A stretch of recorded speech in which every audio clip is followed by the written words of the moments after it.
আল্লাহু আকবার। মুহাম্মাদিন সাল্লাল্লাহু আলাইহি ওয়াসাল্লাম নাহানি বাদ মুহাম্মাদিন সাল্লাল্লাহু আলাইহি ওয়াসাল্লাম ওয়া আলা যাবিহি ওয়া আলিহি আবাদাদ দুহুর ওয়া কাররামা সাল্লাল্লাহু তাআলা আলাইহি ওয়াসাল্লাম। ওম পুরুষোত্তম ভগবান আদিপিয়ন্তি ओम नमस्तस्यै पधारितु पुष्पंजलि हिमांशु पठोदया हरि चर्चो सर्वदंग मोहम्मदा। ओम शांति नमो नमोह। हजरत चीज़ुल माइकराम तोलाबाइज़ाम सामियन मुकर्रम सबको मेरा सलाम, अस्सलामु अलैकुम व रहमतुल्लाहि व बरकातुहू। হামদোসান আল্লাহ রব্বুল ইজ্জাতের জন্য, যে আল্লাহ এতক্ষণ ধরে আমাদেরকে বাঁচিয়ে রেখেছেন, সুস্থ রেখেছেন, তিনার দরবারে শুকরিয়া জানাই, বলি আলহামদুলিল্লাহ। তারপরে পরে সারা বিশ্ব জগতের মূল জানাবে মুহাম্মদুর রাসূল সাল্লাল্লাহু আলাইহি ওয়াসাল্লামের উপর কোটি কোটি দরুদ ও শান্তি ধারা বর্ষিত হোক, সকলেই বলি আল্লাহুম্মা আমিন। আপনারা সব ভালো রয়েছেন, ভালো আছেন তো? মুখ চোখ দেখে তো বোঝা যাচ্ছে কে কত নামাজ রোজা করেন, কিন্তু যে অবস্থায় থাকুন কমসে কম আল্লাহ শুকরিয়া তো আদায় করতে হয়। অনুরোধ করব, যদি সত্যিকারে ভালোবাসেন, এটা কোনো মোল্লার মাহফিল নয়, রাসূলুল্লাহর মাহফিল। জালসা তো অনেক শুনেছেন, আর প্রত্যেক দিনই তখন ডেলি জালসা চলছে, শুনছেন, কিন্তু এই মালের কোয়ালিটি চিরদিনে আলাদা ছিল আর এখনো থাকবে আল্লাহ পাকের রহমতে, আপনাদের রহমত দোয়াতে।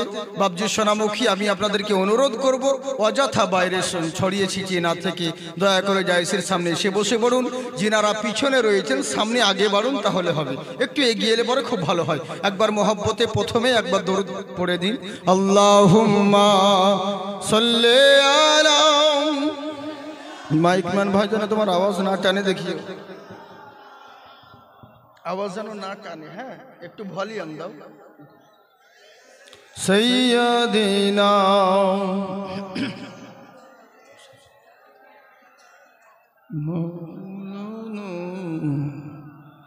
सल्लल्लाहु अलैहि वसल्लम। जिक्रे रसूल पाक हो, जिक्रे खुदा के बाद, जिक्रे खुदा के बाद, बोलिए सुभान अल्लाह। जिक्रे रसूल पाक हो, जिक्रे खुदा के बाद, जिक्रे खुदा के बाद। हाथ उठाकर बोलो अल्लाह अकबर। जिक्रे रसूल पाक हो,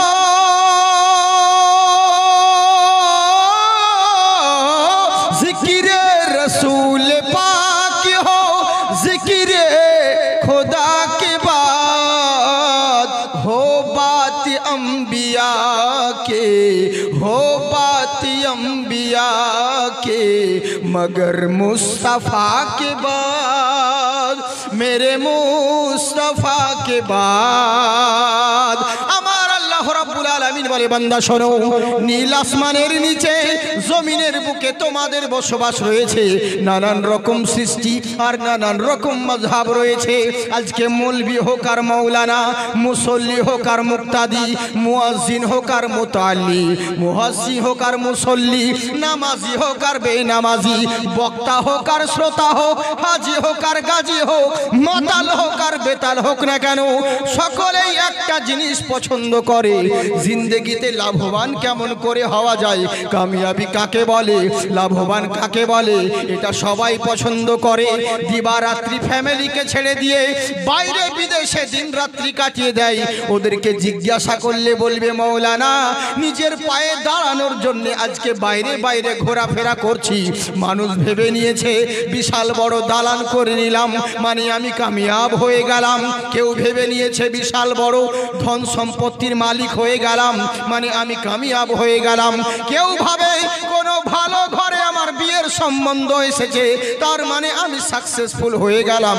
কেউ ভেবে নিয়েছে ভালো জায়গায় চাকরি করি, মোটা খাই, মোটা পড়ি, এর নাম কামিয়াব হয়ে গেলাম। কিন্তু কামিয়াবি কাকে বলে এরা কেউ জানলো না। রব্বুল আলামিন, ইয়া আকরামাল আকরামিন, মাবুদ তুমি বলো কামিয়াব কাকে বলে, লাভবান কাকে বলে, সাকসেসফুল কাকে বলে। মাশাআল্লাহ। হ্যাঁ, নানা নানির জন্য আমাকে দিছো, এই সময় আমাকে দিও তো, আমার পকেটে ভরলিবে। হ্যাঁ হ্যাঁ হ্যাঁ, তো ওখানে দিবা সোনামুখী, পরে চাইনি তখন দিব। আর দেখো আমাকে যদি নাচ পড়তে পড়তে বক্তব্য দিতে পয়সা দাও না তো আমার পকেটে ভরবো, কারণ অভ্যাস আছে তো, বুঝলেন তো, নাচ পড়ে পড়ে দেয় তো। কিন্তু আমরা তো অত মানে পকেট মার, কিন্তু আমরা একটু স্ট্যান্ডার্ড পকেট মার। হ্যাঁ জি জি, পকেট মারের অভাব নাই। মৌলবি বলে লাট সাহেব নাকি, টাকার প্রতি লোভ সবারই আছে, বুঝেছেন তো। তো যাকে অসুবিধে নেই, ইনশাআল্লাহ লাখ টাকার চাইতে দামি কথা আপনাদেরকে শোনাবো। তবে এখনো যারা বাইরে ছড়িয়ে ছিটিয়ে আছো, দয়া করে ভাই ডার্সের সামনে এসে বসে পড়ো। আসল জিনিস এখনো বাকি আছে, আসল কাজ এখনো বাকি আছে। এত টাকা খরচা করে মাহফিল হয়েছে আজকে নাগরাই গ্রাম নিবাসী সকল মিলে, কিন্তু আসল জিনিস এখনো বাকি আছে। সেটা হলো কি? আখেরি মুনাজাত, আখেরি দোয়া বাকি আছে। যার শেষ ভালো তার সব ভালো। বডি মাথা ছাড়া, যেমন বডির কোনো মূল্য নেই, মাথা ছাড়া বডির কোনো দাম আছে কি? কোনো দাম নেই। কারণ বাংলাদেশের সৌদপুরের কালু ব্লেজার পরে কোট প্যান্ট পরে চলল সৌদি আরব, কিছুক্ষণ পর 2-1 ঘন্টা পর রাস্তায় অ্যাক্সিডেন্ট হয়েছে, ড্রেনে পড়ে গেল লাশ, গাড়ি শুদ্ধ ক্রেনে করে যখন উঠানো হলো, বাস উঠলো, লাশকে উঠানো হলো তো লাশের মাথা নেই, বডি পড়ে আছে। কে চিনবে কার লাশ? তো দেখছে পোশাক আশাক দেখে, এরকম কালো রঙের পোশাক পরে গেছিল, টাটকা পোশাক দেখে ঘরওয়ালা চিনতে পারে যেটা আমাদেরই কালু। বাড়ি নিয়ে যাই, বাড়ি নিয়ে গিয়ে ভালো করে দাফন কাফন সবকিছু হলো। যেই দিন চাহারুন 40 হচ্ছে কালু, সেই দিন কালু বাড়ি ঢুকছে, সেই দিন কালু বাড়ি ঢুকছে। আর বউ দেখে তো আবার এমা ভূত, তাই বলছি। ও শাশুড়ি মার বলছে যে এমা কে সে বাবা, ভূত নাকি? তোমরা ওরকম কেন করছো? বলে কেন? কে বাবা তুমি সত্যি করে বলো। বলে আমি কালু। বলে বাবা কালু? বলে হ্যাঁ। বলে এতদিন কোথায় ছিল? বলে মক্কায় যাওয়ার কথা ছিল, শালা চিটার এজেন্টের পাল্লায় পড়েছিলাম, আমাকে বোম্বাই এতদিন রেখে দিল, এরই লেগে যাওয়া হলো না। বলে বাবা ফোন কেন লাগছিল না? বলে মোবাইলটা ওই পড়ে গেছিল, খারাপ হয়ে গেছিল, বলে আর ফোন লাগাতে পারিনি। বললে বাবা তাহলে এতদিন কাকে মাটি দিলাম, আজকে কার 40 হচ্ছে? বলে কেন? বলে তোমরা কি লাশ দেখোনি? বলে না বাবা, তুমি যেই দিন যাও সেদিন তো একটা লাশ বাড়ি এসেছিল।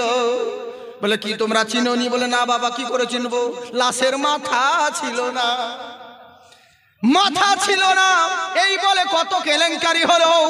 তো জালসা লাখ টাকা দামের খরচা করে সব হলো, মৌলবি মৌলানা এসেছে জালসা করেছে। আসল জিনিস দোয়া যদি না থাকে ওই মাথা কাটা বডির মতন হবে, বুঝলেন? শেষ দোয়া নিয়ে আপনারা সবাই মিলে যাবেন। কথা কি বলছিলাম মন দিয়ে শুনুন। পয়সা নেন, কই পয়সা? প্রথমবার ছাড়লাম, দ্বিতীয়বার লাই। সুবহানাল্লাহ। শ্বশুরের নামে জামাই দান করলো। আল্লাহ, এরকম জামাই হলে আমরাও হবো, খালি আমাদেরকে জামাই করে না তাই, তো আমরাও শ্বশুরের নামে দান করবো। হ্যাঁ, দেখেন 1,500 টাকা দিয়েছে জামাই শ্বশুরের নামে। আল্লাহ তুমি এরকম জামাই ঘরে ঘরে দিও, বলে আল্লাহুম্মা আমিন। তাই বলে যাদের আছে তাদের দিও তা লয়, মানে যাদের নাই তাদের লেগে বললাম। মাশাআল্লাহ, জিন্দাবাদ থাকুন, আল্লাহ আবাদ রাখুক। সারা জিন্দেগির মানুষ কামিয়াবির পিছনে দৌড়ে বেড়াই, কিন্তু কামিয়াব কাকে বলে এটা কেউ জানে না। আমার আল্লাহ বলে বান্দা শোনো, ধন দৌলত টাকা পয়সা এর নাম কামিয়াবি মনে করো। আরে যদি ওর নাম কামিয়াব হওয়া যেত, ওরকম ধন দৌলত তো ফেরাউনকেও দিয়েছি, ওরকম টাকা পয়সা রুতবা মর্যাদা নমরুদকেও দিয়েছি, ওরকম অর্থ সম্পদ আমি সাদ্দাতকেও দিয়েছি। তার মানে বোঝা গেল যেই জিনিস মুমিনের কাছে আছে, যেটা কাফেরের কাছে আছে, ওর নাম কামিয়াবি নয়। তাহলে আল্লাহ তুমি বলো কামিয়াবি কাকে বলে? আমার আল্লাহ পাক বলে বান্দা শোনো, ফামান তাবিয়া হুদায়া, যারা হেদায়াত পেয়ে গেল তারাই প্রকৃত কামিয়াব হয়ে গেল। আমার কথা বুঝতে পারছেন? ভালো করে বুঝবেন, ভুল বুঝিয়েন না। কারণ রাত্রি 12টার পরে যদি ওয়াজ হয় তখন মানুষের ব্রেনে আর ওয়াজ ঢুকে না, ওয়াজ করতে হয়। হ্যাঁ, কারণ রাত মানুষের চোখ জেগে থাকলেও ব্রেন ঘুমিয়ে যায়, বুঝলেন তো? মা বোন তোমরা খুব ভালো গো, আল্লাহ তোমাদের লক্ষ্মী ভান্ডারে আরো উন্নতি হোক, তোমরা খুব ভালো। দেখো দিনই মেয়ে ছেলে কত আছে, তবে একটা অনুরোধ করব আমার মা বোন তোমাদেরকে, তোমরা যেমন জালসা শোনো বেশি, প্রত্যেক জায়গায় তোমরাই বেশি থাকো, কিন্তু শালা তোমরাই ভুল বেশি বোঝো। হ্যাঁ, তোমরা ওয়াজও যেমন শোনো বেশি, এটা আমাকে দিলে আবার আসবেন মাশাআল্লাহ। জি জি সুবহানাল্লাহ। আল্লাহ পাক আপনাদেরকে আবাদ রাখুক। কথা হচ্ছে কি মা বোন, তোমরা মা বোন যেমন প্রত্যেক জালসা শোনে বেশি প্রত্যেক জায়গায়, তেমনি মা বোনরা ভুল বোঝে বেশি। আপনারা শুনেছেন আমি বাংলাদেশে ইন্টারনেটে বলেছিলাম, জালসাতে বাধ্য হয়ে বলেছিলাম জালসা করতে আসছি, বক্তা আমার কমিটিরা স্টেজে নিয়ে আসছে, নারা লাগাতে লাগাতে নারের তাকবীর লাগাতে লাগাতে ও বেপরদা হয়ে ঘুরে এবার ওর কোনো শানি নেই যে বক্তা আসছে। যখন ধাক্কা লেগে যাচ্ছে হুজুর বক্তা দেখছে, আবার সাইডে চলে যাওয়ার পর ওই তখন বলছে কেমন মৌলানা যে একটু যাওয়ার টাইম একটু গলার শব্দ করে না কেন, মৌলবি কি অ্যাসিস্ট্যান্ট নিয়ে মাইক নিয়ে ঘুরবে নাকি? মা বোন এখন হুজুর বেরোচ্ছে, যারা উদাম হয়ে আছো ঢাকো। কেন তোর হুঁশ নাই? আমি কি তোর ভাসুর হই না শ্বশুর হই যে আমার সামনে পর্দা করতে হবে?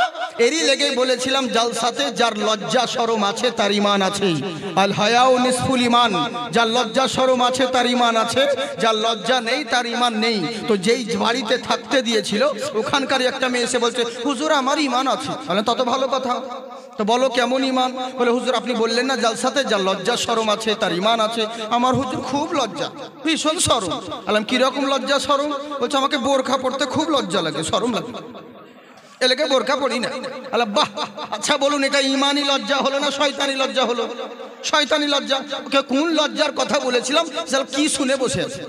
এরই লেগে বলছি মা বোন তোমরা ভুল শুনিও না, শোনা তোমরা ভুল বুঝো বেশি, এ লেগে বলছি ভালো করে শুনবে মনোযোগ সহকারে ইনশাআল্লাহ। এটা বাবার নামে, এটা আমাকে বাবার নামে 100 টাকা ওদিকে দাও, এখানে কাকার নামে আমি রাখলাম। মাশাআল্লাহ জিন্দাবাদ থাকুন। তো মন দিয়ে শুনুন, যারা কালেকশন জালসাতে দিবেন ওদিকে দিয়েন, মানে ওয়াজের ডিস্টার্ব হচ্ছে। খুব সুন্দর কথা বাকি আছে, বক্তব্য স্টার্ট হয়নি, কে বলতে আপনাদেরকে মানে নিয়ে আসছি বাইরে, ওই যে চা খেতে গেছেন ওর লেগে আপনাকে ডাকছি, বুঝলেন তো? যাক গে সবাই রেডি তো? হাত উঠিয়ে বলেন আল্লাহু আকবার। সবাই উঠালেন না, আমার নজর সবারই দিকে আছে, ওই রকম করিয়েন না। একবার হাত উঠিয়ে বলেন আল্লাহু আকবার। জি তাই আমার আল্লাহ পাক বলে বান্দা শোনো, হেদায়েত যারা পেয়ে গেল তারাই কামিয়াব হয়ে গেল। আচ্ছা বলুন তো দেখি হেদায়েতের মালিক কে? আল্লাহ। কিন্তু আল্লাহ যে হেদায়েতের মালিক, তাই বলে আপনি বাড়িতে বসে থাকবেন নাগরায়ে আর মনে মনে বলবেন জালসা হচ্ছে হোক, জাকির চতুর্বেদী বক্তব্য রাখছে রাখুক, আমি এখন বাড়িতে বসে বসে ঘুমাবো, আল্লাহ যখন হেদায়েত করবে তখন হয়ে যাব। ওই করে না বেটা দিনের বেলায় গাঁজা টেনে বেড়াচ্ছে, জুম্মার নামাজ পড়ে না, ওর গার্জেনকে বলছি তোমার ছেলে দিনের পর দিন চলে গেল, একটু নামাজটা তো শিখাও, মুসলমান নামে কলঙ্কিত হয়েও না, একটু দিনের কাজ শিখাও। তখন গার্জেন বলছে কি করবো হুজুর, কোহা পারছি না, আল্লাহ যখন হিদায়াত করবে তখন হবে। আবে হেদায়াত কি তোর মামার বাড়ির আবদার পেয়েছিস যে তোর বাড়িতে ঢুকে হেদায়াত করবে আল্লাহ? তোর মতন বান্দা এলেই বাকি, না এলেই বাকি, এলে তোর ভালাই হবে, না এলে তোর খারাপই হবে। কিন্তু জেনে রাখো আমার আল্লাহ হলেন হেদায়াতের মালিক, তাই বলে এটা জরুরি নয় কাউকে জোর করে হেদায়াত করতে হবে। তবে আল্লাহ অপশন দিয়েছে, কোনো বান্দা বান্দি যদি হেদায়াতের উদ্দেশ্যে আমার দিকে এক ধাপ এগিয়ে আসে তো আমার কুদরত তার দিকে 10 ধাপ এগিয়ে যাবে। কিন্তু তোমাকে আসতে হবে, বাড়িতে বসে থাকলে হবে না। আমি দেখলাম কত মানুষকে, এই যে সামনে রমজান আসছে, আর 1 সপ্তাহ পরে রমজান, বেটা রমজান মাসে আসরের সময় বিবি আসরের সময় দেখলাম ফাঁফা করে বিড়ি টানছিল, আর মাগরিবের সময় ইফতার পার্টিতে বেশ দাঁতন ঘুরছে করে। ওকে বলছি চাচা আসরের সময় যে বিড়ি টানছিলে এখন কেন দাঁতন লাগাচ্ছ? বলে অল্প বয়সে মৌলবি হয়ে গেছে বেটা, তুমি বুঝবা না। আলাম কি হিকমত আছে বলো? বলে দেখো বাবা, এতই তো রোজা না রেখে একটা পাপ করে ফেলেছি, বিশাল বড় পাপ করেছি যে তো রোজা রাখিনি, তো ইফতারটা ছেড়ে দিয়ে কি ডবল পাপ করব? এর লেগে ইফতার ছাড়ি না। মানে যুক্তি দেখুন, ওরাই বলে হুজুর আল্লাহ হেদায়াত যখন করবে তখন হব, কিন্তু জেনে রাখো যারা আল্লাহর গোলাম হয়ে গেছে সারা দুনিয়া তাদের গোলাম হয়ে গেছে। আমার আল্লাহ বোঝাচ্ছেন বান্দা শোনো, আজকে পেট্রোলের খনি, ডিজেলের খনি, সোনার খনি, গ্যাসের খনি, যত দামি দামি খনিজ দ্রব্য কোনো কাফেরের পায়ের তলায় দিই নাই, আমি দিয়েছি তো মুসলমানের পাততলায়। আমার আল্লাহ বোঝাতে চাইলেন ওগো দুনিয়াবাসী শোনো, দুনিয়াকে নেতৃত্ব দেওয়ার জন্য যা যা প্রয়োজন লাগে সবই আমি তোমাদেরকে দিয়ে দেব, শর্ত হলো একটা, তোমরা শুধু শুধু আমার গোলাম বেনে যাও, সারা জগৎকে তোমাদের গোলাম বানিয়ে দেব। তবে হ্যাঁ, আর যদি তোমরা আমার গোলাম না হও তো তোমাদের মাল তোমাদের ক্ষমতা কেড়ে নিয়ে অন্য জনের হাতে দিব, আর অন্য জনের হাতে কেলানি খাওয়াবো। এটা জেনে রাখিও, কারণ হেদায়াতের মালিক হলো আমার আল্লাহ। আচ্ছা শর্টকাটে বলি, যারা আল্লাহর গোলাম হয়ে যায়, মান কানা লিল্লাহি কানা আল্লাহু লাহু, যারা আল্লাহর হয়ে যায় সারা দুনিয়া আল্লাহ তাদের হয়ে যায়। আচ্ছা বলুন তো দেখি, হেদায়াত পেলে কি লাভ হবে? আল্লাহর গোলাম হতে পারলে পরে কি লাভ হবে শুনুন। আমার নবী মুস্তাফা সাল্লাল্লাহু তাআলা আলাইহি ওয়াসাল্লাম দুনিয়া থেকে পর্দা নেওয়ার পরে সিদ্দিক আকবর গদিতে বসলেন। ওনার যাওয়ার পরে হযরতে ফারুক আযম রাদিয়াল্লাহু তাআলা আনহু উনি মাসনাদে বসলেন, খিলাফতের গদিতে বসলেন। শাম থেকে চিঠি চলে এলো, আসসালামু আলাইকুম ইয়া আমিরাল মুমিনিন, ওগো উমরে ফারুক আমাদের সালাম নিবেন। তারপরে লেখা রয়েছে, হুজুর আমাদের দেশে যেই নেতাটা ছিল, আমাদের গভর্নর হাউসে যে একজন নেতা ছিল, একজন তিনি কর্মী ছিল, তিনি দুনিয়া থেকে বিদায় নিয়ে নিয়েছে। উনার পোস্টটা এখন খালি রয়েছে, অনেক দিন হয়ে গেল, এখন মদিনা থেকে কোনো নেতা আসেনি। তাই হুজুর দয়া করে চিঠি পাওয়ার সঙ্গে সঙ্গে একটা যুবক দেখে শক্তিশালী নেতা করে পাঠাবেন। উমারে ফারুক চমকে গেলেন, কি ব্যাপার রে, এখানে নেতা হলেই দরকার ছিল, কিন্তু যুবক নেতা শক্তিশালী নেতার জন্য কেন খহিস করলো? পরে নিচের লাইনে লেখা রয়েছে, হুজুর আমাদের দেশে অন্যায় বেড়ে গেছে, অত্যাচার বেড়ে গেছে, জুলুম নির্যাতন বেড়ে গেছে, রাহাজানি মারামারি খুন খারাপি বেড়ে গেছে। তাই হুজুর দয়া করে এই চিঠিটা পাওয়ার সঙ্গে সঙ্গে একটা যুবক দেখে শক্তিশালী নেতা করে পাঠাবেন। উমারে ফারুক চিঠির উত্তর দিয়ে দিলেন, ওগো শোনো, তোমরা টেনশন করবে না, তোমরা চিন্তিত হবে না, আগামী জুম্মার দিনে তোমাদের নিকটে মদিনা থেকে একজন নেতা পৌঁছে যাবে। কথাগুলো মন দিয়ে শুনুন, কি বললেন? মদিনা থেকে নেতা পৌঁছে যাবে। এবার গ্রামবাসী যেই দিনকে জুম্মার দিন হয়ে গেল, মদিনা থেকে নেতা আসবে বলে গ্রামবাসী যতজন ছিল এরা রাস্তার একটা মোড়ে এরা সবাই মিলে অপেক্ষা করছে আমাদের নেতা আসবে বলে। আমরা যখন বক্তা যাই, জলসার কমিটিরা মোড়ে দাঁড়িয়ে থাকে রাস্তায় বক্তার সম্মানার্থে, ওয়েলকাম জানানোর জন্যে, স্বাগতম জানানোর জন্যে। কিন্তু জেনে রাখুন, ওই গ্রামের লোকেরা সবাই মিলে স্রোত নেতা আসবে মদিনা থেকে, একটা চারটিখানি ব্যাপার নয়। দেশের গভর্নর আসবে, আমিরাল মুমিনিন আসবে, তার সম্মান জানানোর জন্যে, তার স্বাগতম জানানোর জন্যে। যেই রাস্তাটা গ্রামের দিকে যাচ্ছে ওই রাস্তার মোড়ের মাথায় সবাই দাঁড়িয়ে আছে, নেতা আসবে বলে নেতার অপেক্ষায় বসে রয়েছে। ঘন্টার পর ঘন্টা চলে গেল, নেতার কোনো খবর পেল না, নেতা আসার কোনো পাত্তাই নেই। আর নেতার জন্য বসে আছে একটা বয়স্ক মানুষ, লাঠি ধরে হাঁটতে হাঁটতে একটা বাচ্চা ছেলেকে বলে, বাবা তোমাদের গভর্নর হাউস কোথায়? বললে গ্রামের ভেতরে। আচ্ছা বাবা আমাকে কি একটু দেখিয়ে দিবে? বলে চলুন। বাচ্চাটার সঙ্গে করে নিয়ে গেল, বলে এই দেখুন আমাদের গভর্নর হাউস, এখানে আমাদের নেতা থাকে, আমাদের গভর্নর থাকে। বলে তাই নাকি? বলে আচ্ছা বলো তো বাবা। বলে বলেন, কি বলছেন? বলে আমি আসার সময় দেখলাম রাস্তার মোড়ে অনেকগুলো লোক রয়েছে, কিসের জন্য ওরা দাঁড়িয়ে আছে একটু বলবে কি? তখন গ্রামবাসী বাচ্চা ছেলে বলছে, হুজুর আমাদের গ্রামবাসী সবাই ওই জায়গায় দাঁড়িয়ে রয়েছে শুধুমাত্র আজকে মদিনা থেকে নেতা আসবে বলে, তিনার সম্মান জানানোর জন্যে, তিনার স্বাগতম জানানোর জন্যে। তখন এই বয়স্ক লোকটা বলছে, বাবা রে তুমি ওদেরকে গিয়ে বলে দাও তোমরা যেই নেতার জন্য অপেক্ষা করতে আছো ওই নেতা অলরেডি আগেই চলে এসেছে। যেমন বাচ্চা ছেলে বোঝাই, তোমরা কার লেগে অপেক্ষা করছো? বলে নেতা। বলে নেতা তো আগে এসে বসে আছে। গ্রামের লোক অবাক, আরে আমরা তো এখানেই দাঁড়িয়ে আছি, কখন নেতা গেল রে? একটাই তো রাস্তা, দ্বিতীয় তো রাস্তা নেই, তো নেতা কখনই বা গেল? আসলে এখনকার নেতা তো নয় যে সামনে 10খানা গাড়ি আর পিছনে পুলিশের ভারী। হাই রে সাইরেন পুপা পুপা পুপা পুপা। নেতাদের কি গরম, এরা ভাবছে বডিগার্ড আছে তো কোনো ভয় নাই, কে কি করবে। AK-47 নিয়ে বডিগার্ডরা আছে, ধাঁধা করে গুলি উড়িয়ে দিবে। সুবহানাল্লাহ, মাশাআল্লাহ। বস কমিটি, এই দেখেন আমার সাদিকুল ভাইয়ের পুত্র। হ্যাঁ, কিসকে দিয়া উধার? হ্যাঁ ইনশাআল্লাহ পরে দেব। জি জি জি, আমাকে দিলে লোকের সামনে দিও না, লুকিয়ে দিবে। হ্যাঁ, কথা হচ্ছে কি, মন দিয়ে শুনুন বাবজি, আল্লাহ আমাদের সকলকে আবাদ রাখুক। আসলে আমি এখানে বক্তব্য রাখি একটু অন্য ধরনের, কেন বলুন তো? কারণ এখানে তো নতুন নয়, অনেক পুরাতন, মানে আমার নিজের গ্রামের মতো, সবই ভাই বন্ধু, সবই তো পরিচিত আমার নিজের মতো। এরই লেগেই মানে ওই রকম ওয়াজ করছি না যে প্রথম মেহমান গেলে জালসা মঞ্চে বক্তা অনেক কিছু কথা বলতে পারে না, না এটা বললে খারাপ বলবে লোকে, এটা করলে এই করবে, কিন্তু ওসব আমার কোনো ভয় নেই, ওসব আমার নিজের মতনই। এই লেগে একটু প্রাইভেটের মতন আলোচনা করছি, অনেক কথা বলার আছে, শুধু আপনাদের শুনতে পারলেই হলো, বুঝলেন তো? মনোযোগ সহকারে শুনুন, খুব সুন্দর কথা বলছি। হ্যাঁ, কদিনকার দুনিয়া, কে কদিন বাঁচবেন কোনো গ্যারেন্টি নেই, তবে মন দিয়ে শুনে যান ইনশাল্লাহ বাবজি সোনামুখী। হ্যাঁ, আল্লাহ আপনাদেরকে আবাদ রাখুক। একবার মহাব্বতে বলে সুবহানাল্লাহ।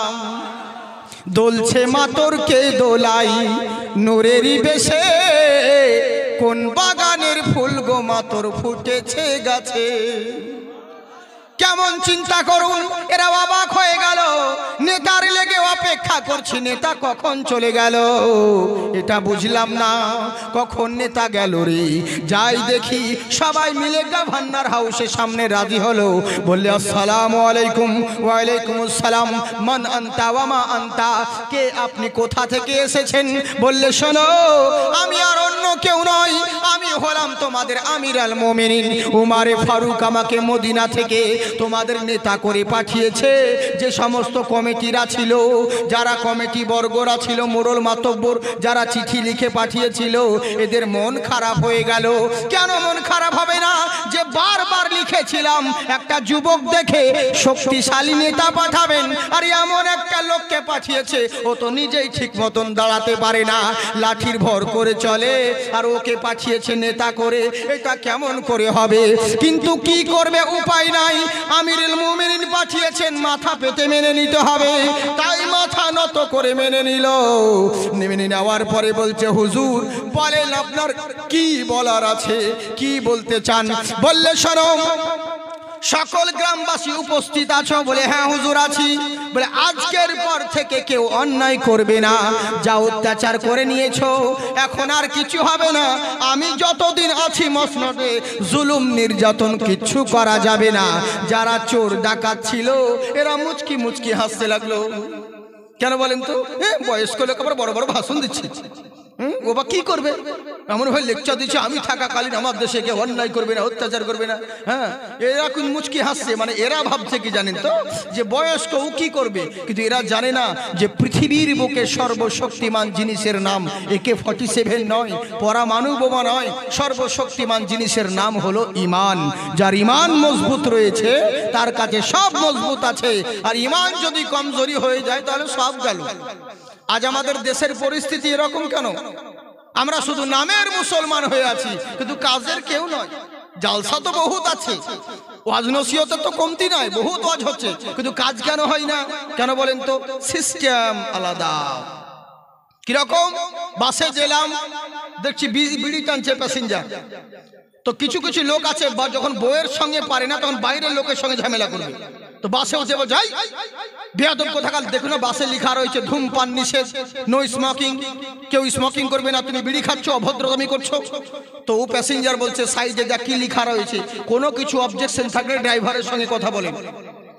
তুই দেখছে, তাহলে ড্রাইভারকে বলি, ড্রাইভারকে বলছে ড্রাইভার সাহেব নাকি, বলে আপনার বাসের মধ্যে প্যাসেঞ্জার বিড়ি খাচ্ছে, ধূমপান করছে, এতে প্রবলেম হচ্ছে, সিগারেট খাচ্ছে।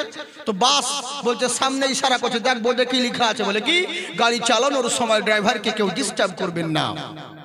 ই দেখছে, তাহলে কন্ট্রাক্টরকে বলি যে পয়সা নিচ্ছে, ওকেই বললে কাজ হবে। কন্ট্রাক্টরকে যাই, কন্ট্রাক্টর তোমার বাসের মধ্যে প্যাসেঞ্জার অভদ্রামিত করছে, সিগারেট খাচ্ছে, কিছু বলতে পারছো না? তো কন্ট্রাক্টর বলছে পিছনে দেখ কি লেখা রয়েছে, ওতে পিছনে বোর্ডে লেখা রয়েছে বাসের মধ্যে সিন ক্রিয়েট করবেন না, ভদ্রতা বজায় রাখুন। বলছে শালা লেখা তো ঠিক আছে রে, কিন্তু সিস্টেম যে আলাদা। ওয়াজ তো ঠিক হচ্ছে রে, মৌলবি তো ঠিকই বলছে রে, কিন্তু কাজ কেন হয় না রে? তার মানে বুঝতে হবে মৌলবিরও নিয়ত আলাদা, আর শ্রোতা যারা তাদেরও নিয়ত আলাদা। এই তো হচ্ছে আমাদের অবস্থা, বুঝলেন? হায় রে বলবো কারে আর শুনবে কে রে? কাকে বলবো দুঃখের কথা? কিন্তু আসল কথা কেউ বলে না। আজকে দেশের এই পরিস্থিতির জন্য দায়ী অন্য কেউ নয়। আজকে যদি মুসলমানের এই পরিস্থিতি হয়েছে তো এর জন্য দায়ী কেউ নয়, কেবলমাত্র আমরাই। ওরে এখন ভারতে কজন মুসলমান গো? কিন্তু যখন হিন্দুস্তানের বুকে আমার খাজা গরিবে নওয়াজ আসেন তখন তো সেরকম মুসলিমই ছিল না। আচ্ছা, যখন খাজা গরিবে নওয়াজ হিন্দুস্তানে আসে, মন দিয়ে শুনবেন, একটা কথা বলছি আপনাদেরকে, তখন কার রাজত্ব ছিল? যখন খাজা পিয়া হিন্দুস্তানে আসেন তখন রাজত্ব কার ছিল বলেন তো? না, ওটা তো জাদুঘর, যোগী জয়পাল, এটা তো জাদুঘর। কার রাজত্ব ছিল বলেন তো? পৃথ্বীরাজ চৌহান, পৃথ্বীরাজের রাজত্ব ছিল। চিন্তা করে দেখুন, পৃথ্বীরাজের মা ছিল একটা তারা গণনাকারী, তারা গুনে সবকিছু বলতে পারত, কাহিন ছিল। তো করলো কি, রাজ দরবারে সবাই বসে রয়েছে, তখন পৃথ্বীরাজের মা এসে বলছে, রাজ দরবারে ভরা মাহফিলে বলছে, বেটা পৃথ্বীরাজ, বললে বলুন রানীমা, বলে এতদিন তোমার যে রাজত্ব রবরাবা দবদবা চলতে আছে এটা বেশি দিন থাকবে না। বলে কেন রে এরকম কথা বলছেন কেন রানীমা? বললে শোনো, পশ্চিম দিক থেকে 9 জন আল্লাহওয়ালা বান্দা আসবে, সে এসে তোমার ধর্ম ধূলিসাৎ করবে এবং তোমার ধর্মর তো ধূলিসাৎ করবে, তোমার রাজত্বও শেষ করে দিবে। পাশে ভুটান রাজা বসেছিল, ও বলল রানীমা কে কি করবে গো? আমিও কয়েকজন সিপাহীকে পাঠাবো, ওদের মাথা কেটে এনে হাজির করে দিবে। রানীমা বলছে, চুপ কর বেয়াদব, তুই সাধারণ মানুষ মনে করেছিস?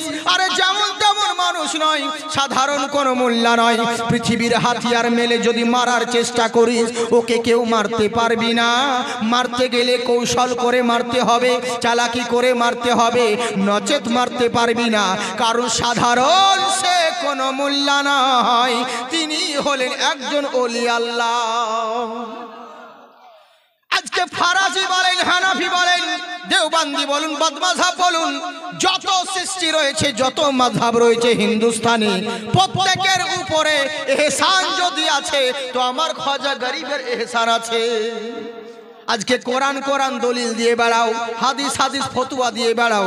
কোরআন হাদিস তোমার বাপ এনে দেয়নি, হিন্দুস্তানে এনেছে তো আমার খাজা পাক এনে দিয়েছেন। যেই সিলসিলার হও না কেন, প্রত্যেক সিলসিলার উপরে খাজা গরিবে নওয়াজের বেশি অবদান রয়েছে হিন্দুস্তানের বুকে।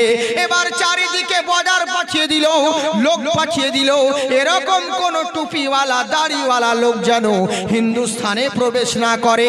তখন হিন্দুস্তান পাকিস্তান ভাগাভাগি হয়নি, একই ছিল। বলে কেউ যেন আসতে না পারে। দেশের পরিস্থিতি দেখে লক্ষ্য রেখে আমার ওয়াজটা শুনুন। চারিদিকে বর্ডার করে দিল, এরকম টুপিওয়ালা দাড়িওয়ালা লোককে হিন্দুস্তানে কাউকে প্রবেশ করতে দিব না। আচ্ছা আপনারাই বলুন, আমার আল্লাহ যদি পাঠায় কোন মোল্লা কি রুখতে পারে? কেউ পারে না। আর আমার আল্লাহ যদি রুখে দেয় কোন মোল্লা না আনতে পারে। এরই লেগেই বলে সব কিছুরই মালিক হলো আমার আল্লাহ। এরই জন্যে করলো টাকি, অনেক বডিগার্ড লাগালো, অনেক পাঠিয়ে দিল, কিন্তু কি করবে? এবার খাজা গরিবে নওয়াজ একাই মদিনা থেকে এলেন। মদিনা থেকে হিন্দুস্তান আসতে মাঝে 7 বছর কেটেছেন। 7 বছর কেটেছিল, কারণ হিন্দুস্তানের ভাষা ছিল সংস্কৃত। উনি অন্য জায়গায় আফগানিস্তানে গিয়ে সংস্কৃত ভাষা শিক্ষা নেন। অনেক ঘটনা, সেদিকে আমি যাচ্ছি না, শুধু মূল কথা বলি। আমার খাজা পিয়া একাই এলেন বিরান জঙ্গল ময়দান মাহফিলে। ওই ময়দানের দিক দিয়ে একাই হাঁটতেছিলেন। রানীমা বলেছিল 9 জন আসবে। পশ্চিম দিক থেকে আমার খাজা একাই এসেছিলেন। আসার পরে সামনে 2 জন, 1 জন 2 জন মানব পড়ে গেল। তারা 2 জন সামনে খাজার সামনে কান্না করতে লাগলো, ছলনাময় ঢং করতে লাগলো। খাজা বাবা বলছেন, কি হয়েছে গো, কি ব্যাপার তোমাদের? বলল, হুজুর 3 দিন থেকে অনাহারে রয়েছি, আমাদের ক্ষুধার্ত ব্যক্তি, খাবার কিছু নেই, আপনি যদি অন্য কিছু দিতে পারতেন আমরা বড়ই উপকৃত হতাম। আমার খাজা গরিবে নওয়াজ আল্লাহওয়ালা মানুষ, আল্লাহওয়ালারা দুনিয়ার ধন দৌলতের পরোয়া করে না, নিজে না খেয়ে অন্যদেরকে খাওয়াই। এবার করলেন কি, উনার থলেতে যে রুটিটা ছিল ওটা বের করে দিয়ে দিলেন, এই নাও বাবা তোমরা খাও। তখন এবার এরা দুজন বলল, আমাদের কাছে কিছু পয়সাও নেই যে কোনো কাপড় খরিদ করব, কোনো জিনিস কিনে খাবো, মূল্য সেরকম নেই। আল্লাহওয়ালা খাজা গরিবে নামাজ ওনার কাছে যে আশরাফি পয়সাটা ছিল ওটা ওনাদেরকে দিয়ে দিলেন। এবার যেমন পেয়ে গেল তখন ওই দুইজন বান্দা মুচকি মুচকি হাসতে লাগলো। বললে, বাবা হাসছো কেন, কি হয়েছে বলো? বলে, এরই লেগে হাসছি, আমি ভেবেছিলাম টুপিওয়ালা দাড়িওয়ালা মানুষরা চালাক হয়, চতুর হয়, কিন্তু টুপি দাড়িওয়ালা যে এত বোকা হয় তা জানতাম না, এত আনাড়ি হয় জানতাম না। বলে, কেন গো? বলে, এরই জন্যই তুমি যে কোথায় যাবে কোনো ঠিকানা নেই, এই বিরাট জঙ্গলের ময়দানে তুমি কি আমাদেরকে চেনো? বলে, না বাবা চিনি না। বলে, আমরা হলাম এই শহরের সবচাইতে বড় ডাকাত, এই রাস্তা দিয়ে যেই যাই তাকে নাঙ্গা করে দিই, তাকে লুটমাট করে নি, যা থাকে সব কিছু কেড়ে নিয়ে নি।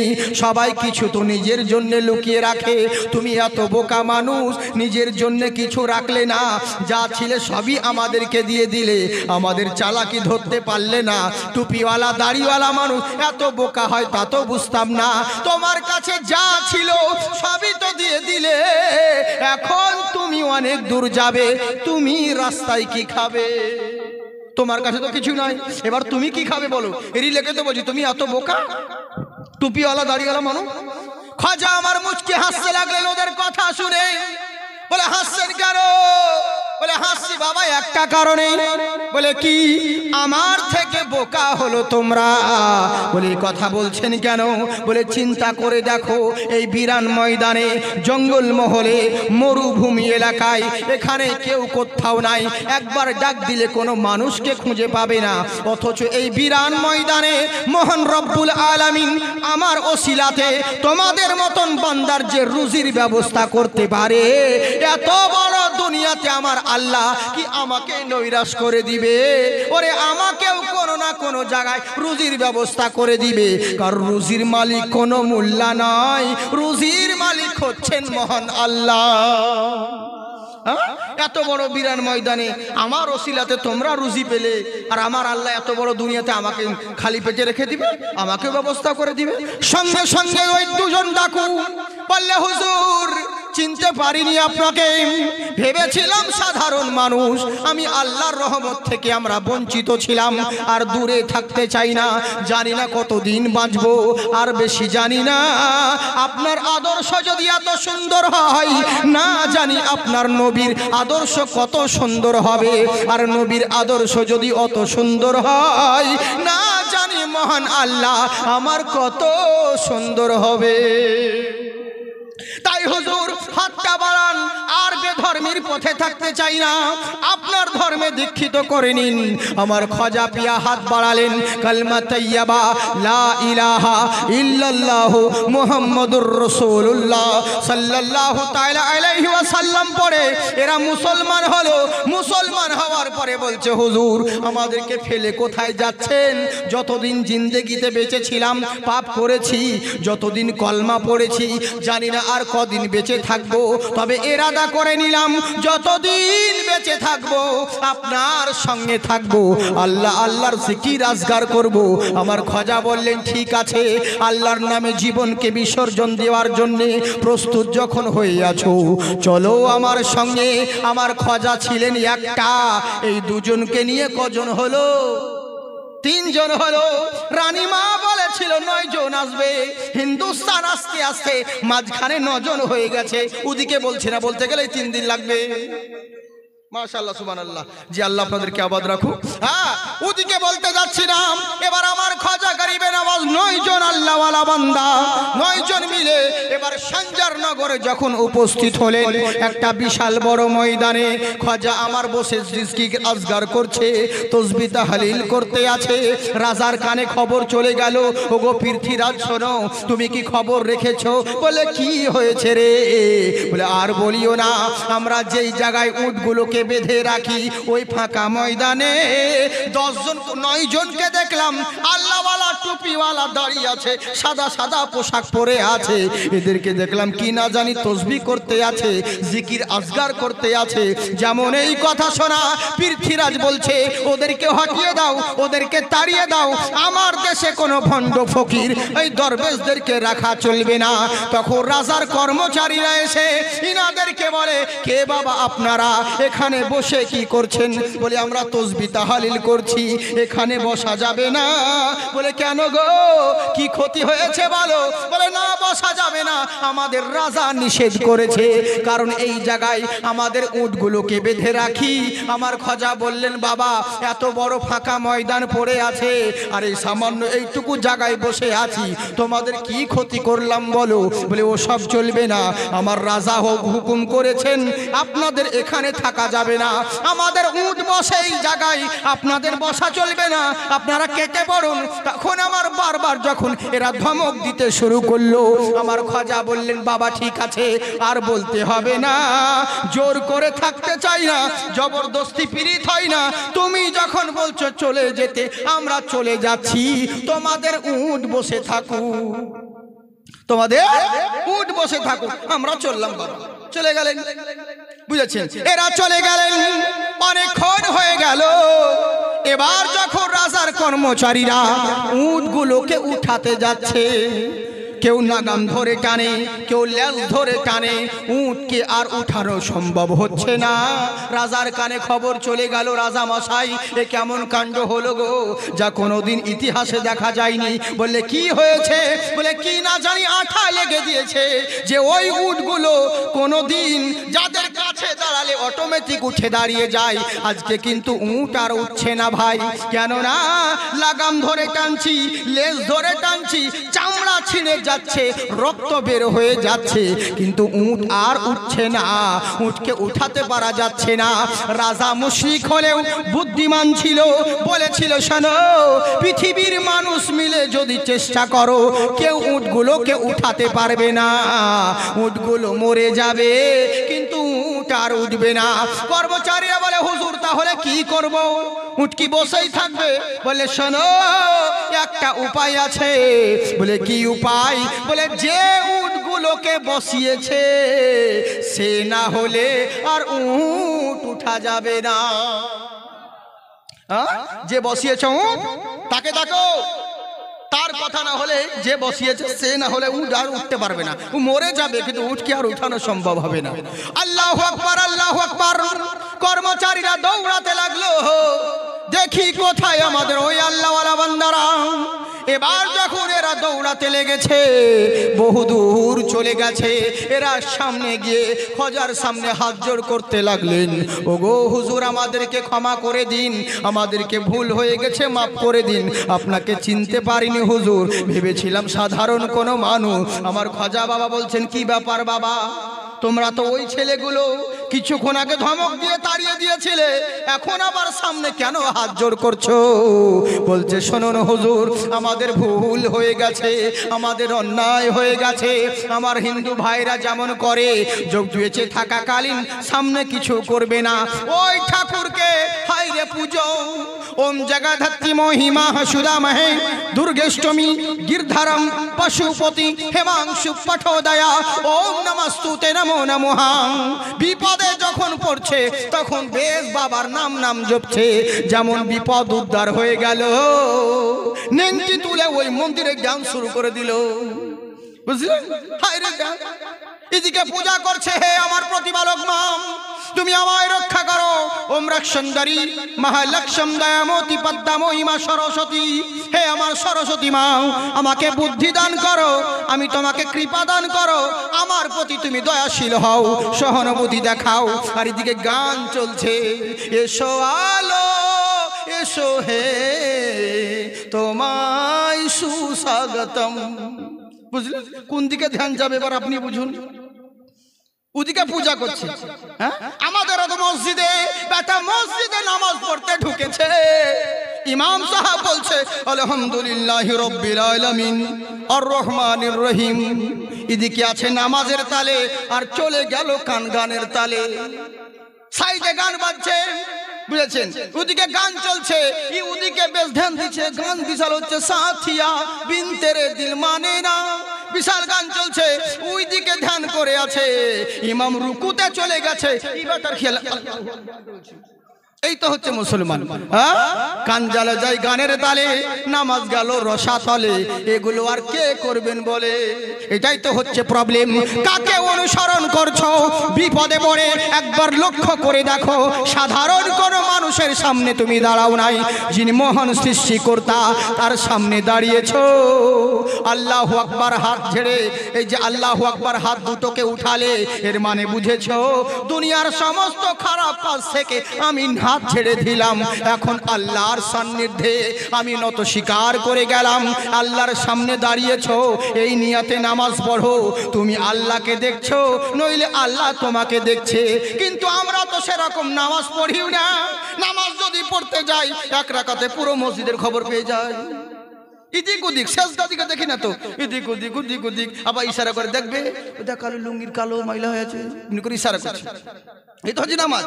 হ্যাঁ, ইমাম সাহেব মাগরিবের সময় নামাজের টাইমে রেল গেটে ফেসে গিয়েছে, গেট পড়ে গেছে, মৌলবি আর আসতে পারছে না, আজান হয়ে গেল। এখন মাগরিবের নামাজ পড়াবে কে? সেক্রেটারি, ক্যাশিয়ার, সভাপতি সবাই বসে আছে, বলে মৌলবি কইবে, মৌলবি কইবে, মৌলবি কইবে, মৌলবি নাই। বলে কে নামাজ পড়াবে? বলে সেক্রেটারি সাহেব তুমি যাও। বলে আমি যাবো না, বলে আমার একটা সূরা মুখস্থ আছে। আর একজনকে বলছে চাচা তুমি তো অনেক দিন থেকে নামাজ পড়ছো, তুমি যাও। বলে আমি যাবো না ভাই, আসর হলে পড়িয়ে দিতাম, মাগরিবের নামাজ পারবো না। মানে আসর হলে পড়াতে পারতো, মাগরিবের নামাজ তো লেগে পারবে না। মানে আসরে যে আস্তে আস্তে হয় কেরাত, আর মাগরিবে জোরে পড়তে হয়, ওই লেগে বলছে ধরা পড়ে যাবো, বলে মাগরিবের নামাজ পারবো না। বললে তাহলে ক্যাশিয়ার ভাই তুমি যাও। বলে আল্লাহর কি রে ভাই, আমার দুইটা সূরা মুখস্থ। বলে কি কি? বলে একটা সূরা ফাতিহা আর আরেকটা আলহামদুলিল্লাহ। ওবে ওইটাকে সূরা ফাতিহা বলে, বুঝলেন? এই দুটা সূরা মুখস্থ আছে। এবার যদি এবার জবরদস্তি নামাজের টাইম হয়ে যাচ্ছে, কি করবে? জবরদস্তি ঠেলে ঠুলে দাঁড়িয়েছে, এবার নামাজ পড়ছে, ইয়া নাবুদু ইয়া নাস্তাইন, ইয়া নাবুদু ইয়া নাস্তাইন। যা বাবা, এই তো হচ্ছে নামাজের অবস্থা, বুঝলেন? এই তো হচ্ছে আমাদের নামাজের অবস্থা। শিখিও না আর শিখতে চাইও না, বুঝলেন? এই তো হচ্ছে আমাদের প্রবলেম। কাকে বলবো দুঃখের কথা, বয়স হয়ে গেল এখনো কোনো ধারই ধারলো না। জেনে রাখো, এই নিয়াতে তুমি নামাজ আদায় করবে, মহান আল্লাহ তোমাকে দেখতে আছে, কিন্তু নামাজকে নামাজের মতন পড়ো। আর যদি সেরকম ওই ধর তক্তা মার পেরে নামাজ পড়তে হয় বলে পড়ে আসবো না, তো লোকে কি বলবে? এই নিয়তে যদি নামাজ পড়তে যাও, ওই নামাজ তোমার কোনোদিন গ্রহণযোগ্য হবে না। তাই যে কোনো ধর্মের মানুষকে বলি, তুমি যে দেবতার পূজা করছো আর বলছো গো সরস্বতী মা, ও গো বিদ্যাময়ী মা, আমাকে বিদ্যা দান করো, আমাকে রক্ষণাবেক্ষণ করো, কিন্তু তোমার ধ্যান অন্যদিকে রয়েছে। কার কাছে তুমি চাইছো বন্ধু? যে অন্যের কাছে চাই, তুমি তার কাছেই চাইছো। একবার তার কাছে কেন চাও না, যিনি পৃথিবীর মহান স্রষ্টা? ওই সরস্বতীকেও তৈরি করেছে, ওই শিবকেও তৈরি করেছে, লক্ষণকেও তৈরি করেছে, শ্রীকৃষ্ণকেও তৈরি করেছে, শ্রীরামকেও তৈরি করেছে। উনি আর অন্য কেউ নয়, ওমকারাকার উলামা জগৎপতি মহাবিধাতাময়ী, পৃথিবী জগতের প্রতিপালক কেবলমাত্র একজন মহান আল্লাহ, উনার দ্বিতীয় কেউ নেই। ওই আল্লাহর উপাসনা করো। তবে হ্যাঁ, একটা কথা বলি, আল্লাহকে তো ডাইরেক্ট পাবে না, কিন্তু আল্লাহকে যদি মনে করো হয়তো কোনো গাছতলাতে গেলে আল্লাহর পূজা হয়ে যাবে, কোনো বেলতলাতে গেলে আল্লাহর উপাসনা করা হবে, এটা ভুল ধারণা। ওই আল্লাহকে পেতে হলে যুগে যুগে যথায়ন্তরম পধারিত সর্বেষ্টমী ভূমণ্ডলী, পৃথিবীর বুকে যুগে যুগে একজন করে মহান স্রষ্টার তরফ থেকে একটা করে মহামানব আবির্ভাব হয়েছে, যিনি সবার চাইতে সেরা, সবার চাইতে আফজাল। নবী মুস্তাফার কাছে যাও, মহান আল্লাহর সন্ধান পেয়ে যাবে। আল্লাহর সন্ধান কোন মোল্লা দিতে পারবে না, দিতে পারবেন একটাই রাসূলুল্লাহ দিতে পারবেন। তাই তিনার কাছে অনুসরণ করো। এখন তুমি মানবে না, বিপদে যখন পড়বে তখন তুমি ঠাকুর বলে মানবে, ওরকম চলবে না। এরা করলো কি, হুজুর আমাদের ভুল হয়ে গেছে। বলে কেন? কিছুক্ষণ আগে ধমক দিয়ে তাড়ালা, এখন আবার হাত জোড় করছো কেন? বলে হুজুর চিনতে পারিনি, আপনাকে সাধারণ মানুষ ভেবেছিলাম, আমাদেরকে ক্ষমা করে দিন, আমাদের ভুল হয়ে গেছে, আমাদেরকে মাফ করে দিন, মার্জনা করে দিন। আল্লাহওয়ালা বান্দা বলে, যাও বাবা, যখন স্বীকার করেছো, অন্যায় যখন স্বীকার করেছো, ভুল যখন শুধরেছো, আমি তোমাদেরকে ক্ষমা করে দিলাম, যাও বাড়ি যাও। বলে, না যাবো না। বলে, কেন, কি হয়েছে বলো? বলে, হুজুর আপনি চলেন আমাদের সঙ্গে। বলে, কোথায় যাব? বলে, যেখানে আপনি বসেছিলেন। বলে, কেন? বলে, যেই জায়গায় উটগুলোকে আপনি বসিয়েছেন, ওই উটগুলো আর উঠাতে পাচ্ছি না, আপনি না হলে উট আর উঠবে না। বলছে, শোনো রে, আমি আল্লাহওয়ালা মানুষ, সামনে এক কদম বাড়ালে পিছন ফিরে তাকাই না। আমি এখন দিনের তাবলীগ করতে বেরিয়েছি, পিছনে যাওয়ার আর সময় নেই, অনেকটা পথ অতিক্রম করে নিয়েছি, আর পিছন দিকে যাব না। বলে, কি করতে হবে হুজুর? তাহলে উটগুলো তো আমাদের উঠবে না। বললে, শোনো, আমরা হলাম নবীর গোলাম, ওরে যারাই হবে নবীর গোলাম তারাই হবে সবার ইমাম। আমার যাওয়ার প্রয়োজন নেই, যাও, আমি এখান থেকে বলে দিলাম, তোমাদের উট উঠে যাবে। যেমন মুখের কথা বলা, কর্মচারীরা দৌড়াতে লাগলো, দেখি আমাদের উটগুলোর অবস্থা কি। যেমন কাছে এসে দাঁড়িয়েছে, লাগাম ধরে টানতেও হয় নাই, লেজও ধরতে হয় নাই, অটোমেটিক সমস্ত উটগুলো উঠে দাঁড়িয়ে গেছে। বাস, সামনে আর যাচ্ছি না, কারণ এই জীবনী করতে গেলে বহু সময় লাগবে। এইটুকুতে স্টপ করে দিলাম, আর আগে বাড়ছি না। এইটুকু বলার উদ্দেশ্য হলো একটা, এইটুকু ঘটনা শুনে কি শিক্ষা পেলেন? শুনে তো নিলেন। চিন্তা করুন, যেই খাজা গরিবে নওয়াজের বসানো উঠকে পৃথ্বীরাজের মায়ের লালের ক্ষমতা হয়নি, ওগুলোকে কেউ উঠাতে পারে, তো আমার খাজা পিয়ার হিন্দুস্তানে বসানো মুসলমানকে কোন মায়ের লাল হটাবে, কোন বাপে হটাবে? কারো ক্ষমতা নাই। তবে হ্যাঁ, আগে মুসলমান তো হও। তোমাকে মুসলমান হতে হবে। নামধারী যদি মুসলমান হও তাহলে কাজ হবে না ভাই, অরিজিনাল মুসলমান হতে হবে। যদি তোমার মুসলমান হও, যদি তোমার ঈমান মজবুত হয়, তাহলে তোমরা লাভবান হবে। ওয়াইন আমানু বিবিসলিমা আমানতুম বি ফাকাদ হিতাদাউ। তোমরা কি ভেবে নিয়েছো? জেনে রাখো, যদি তোমাদের ঈমানগুলো শুধু মুখে বললে হবে না, তোমাদের ঈমান যদি সাহাবীদের মতো ঈমান হয়, তাহলে জানবে তোমরা পরিপূর্ণ হেদায়াতের মধ্যে আছো। আর তোমার ঈমান যদি মজবুত হয়, সব জায়গায় লাভবান হবে। আর ঈমান যদি কমজোরি হয়ে যায়, সব জায়গায় বরবাদ হবে। তাই সব শক্তিমান জিনিসের নাম হলো ঈমান, কোনো বমের নাম নয়, কোনো রাইফেলের নাম নয়।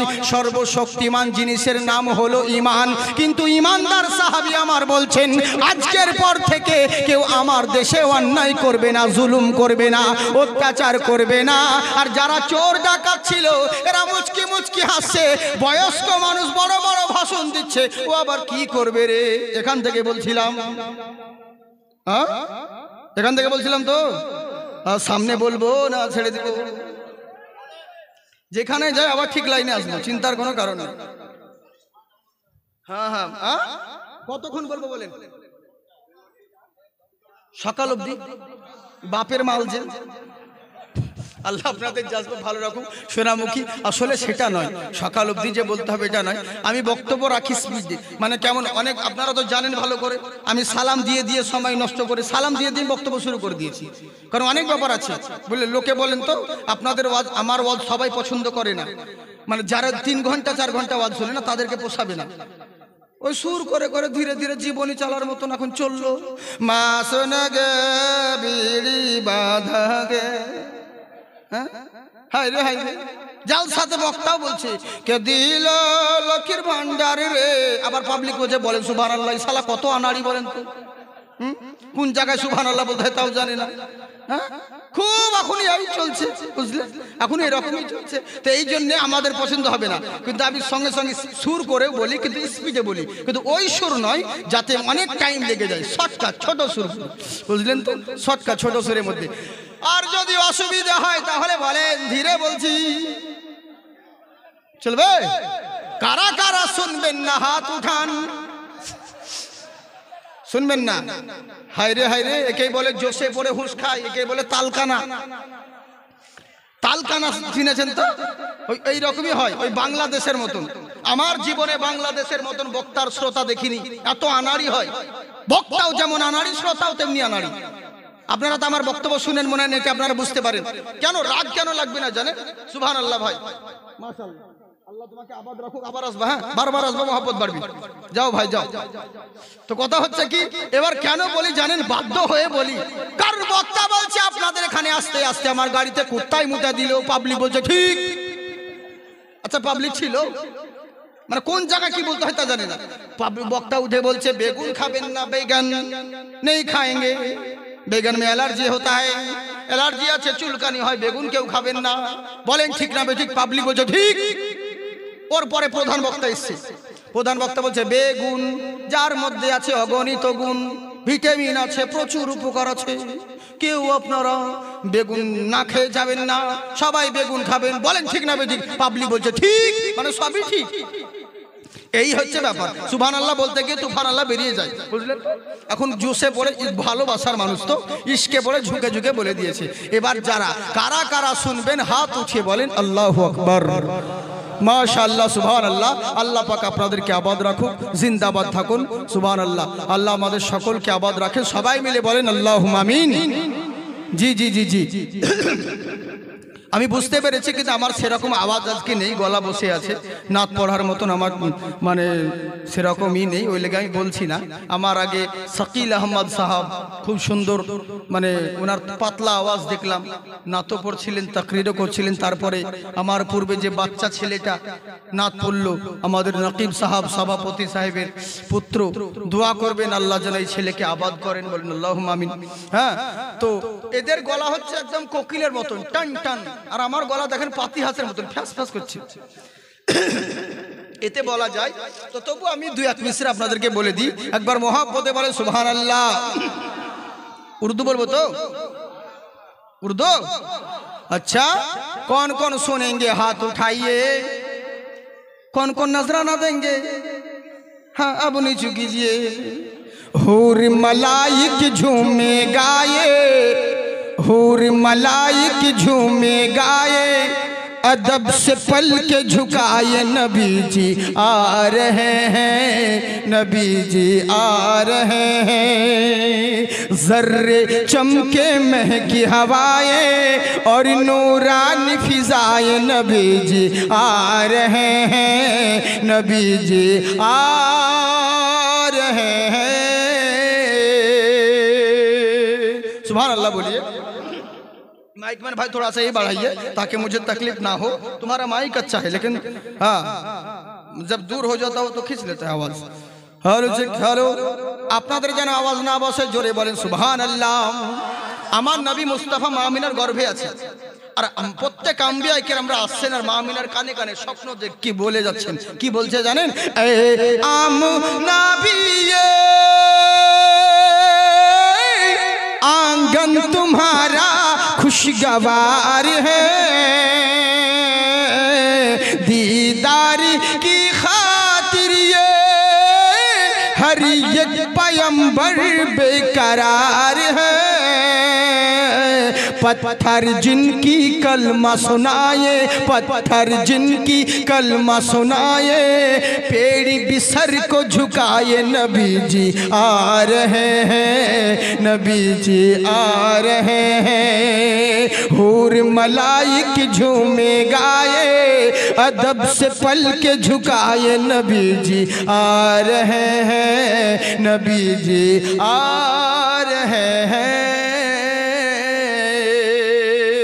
বলিয়ে সুবহানাল্লাহ। আমার নবী আমাদেরকে কত ভালোবাসেন চিন্তা করেন। রোজ মেহশারের মাঠে যখন আমরা ত্রাহি ত্রাহি করব, আল্লাহ এবার আমাদের রসুল ছাড়া আর উপায় নেই, কে আমাদেরকে রক্ষা করবে? তখন চিন্তা করব রসুলের জন্য, আর ফেরেশতা এসে আমাদেরকে খুশখবরি জানাবে। কি বলছে দেখুন, কে মেরে নবী কো দেখা উম্মত কো আপনি কিतना प्यार है, महशर में उम्मत का होगा तो उनका इंतजार है।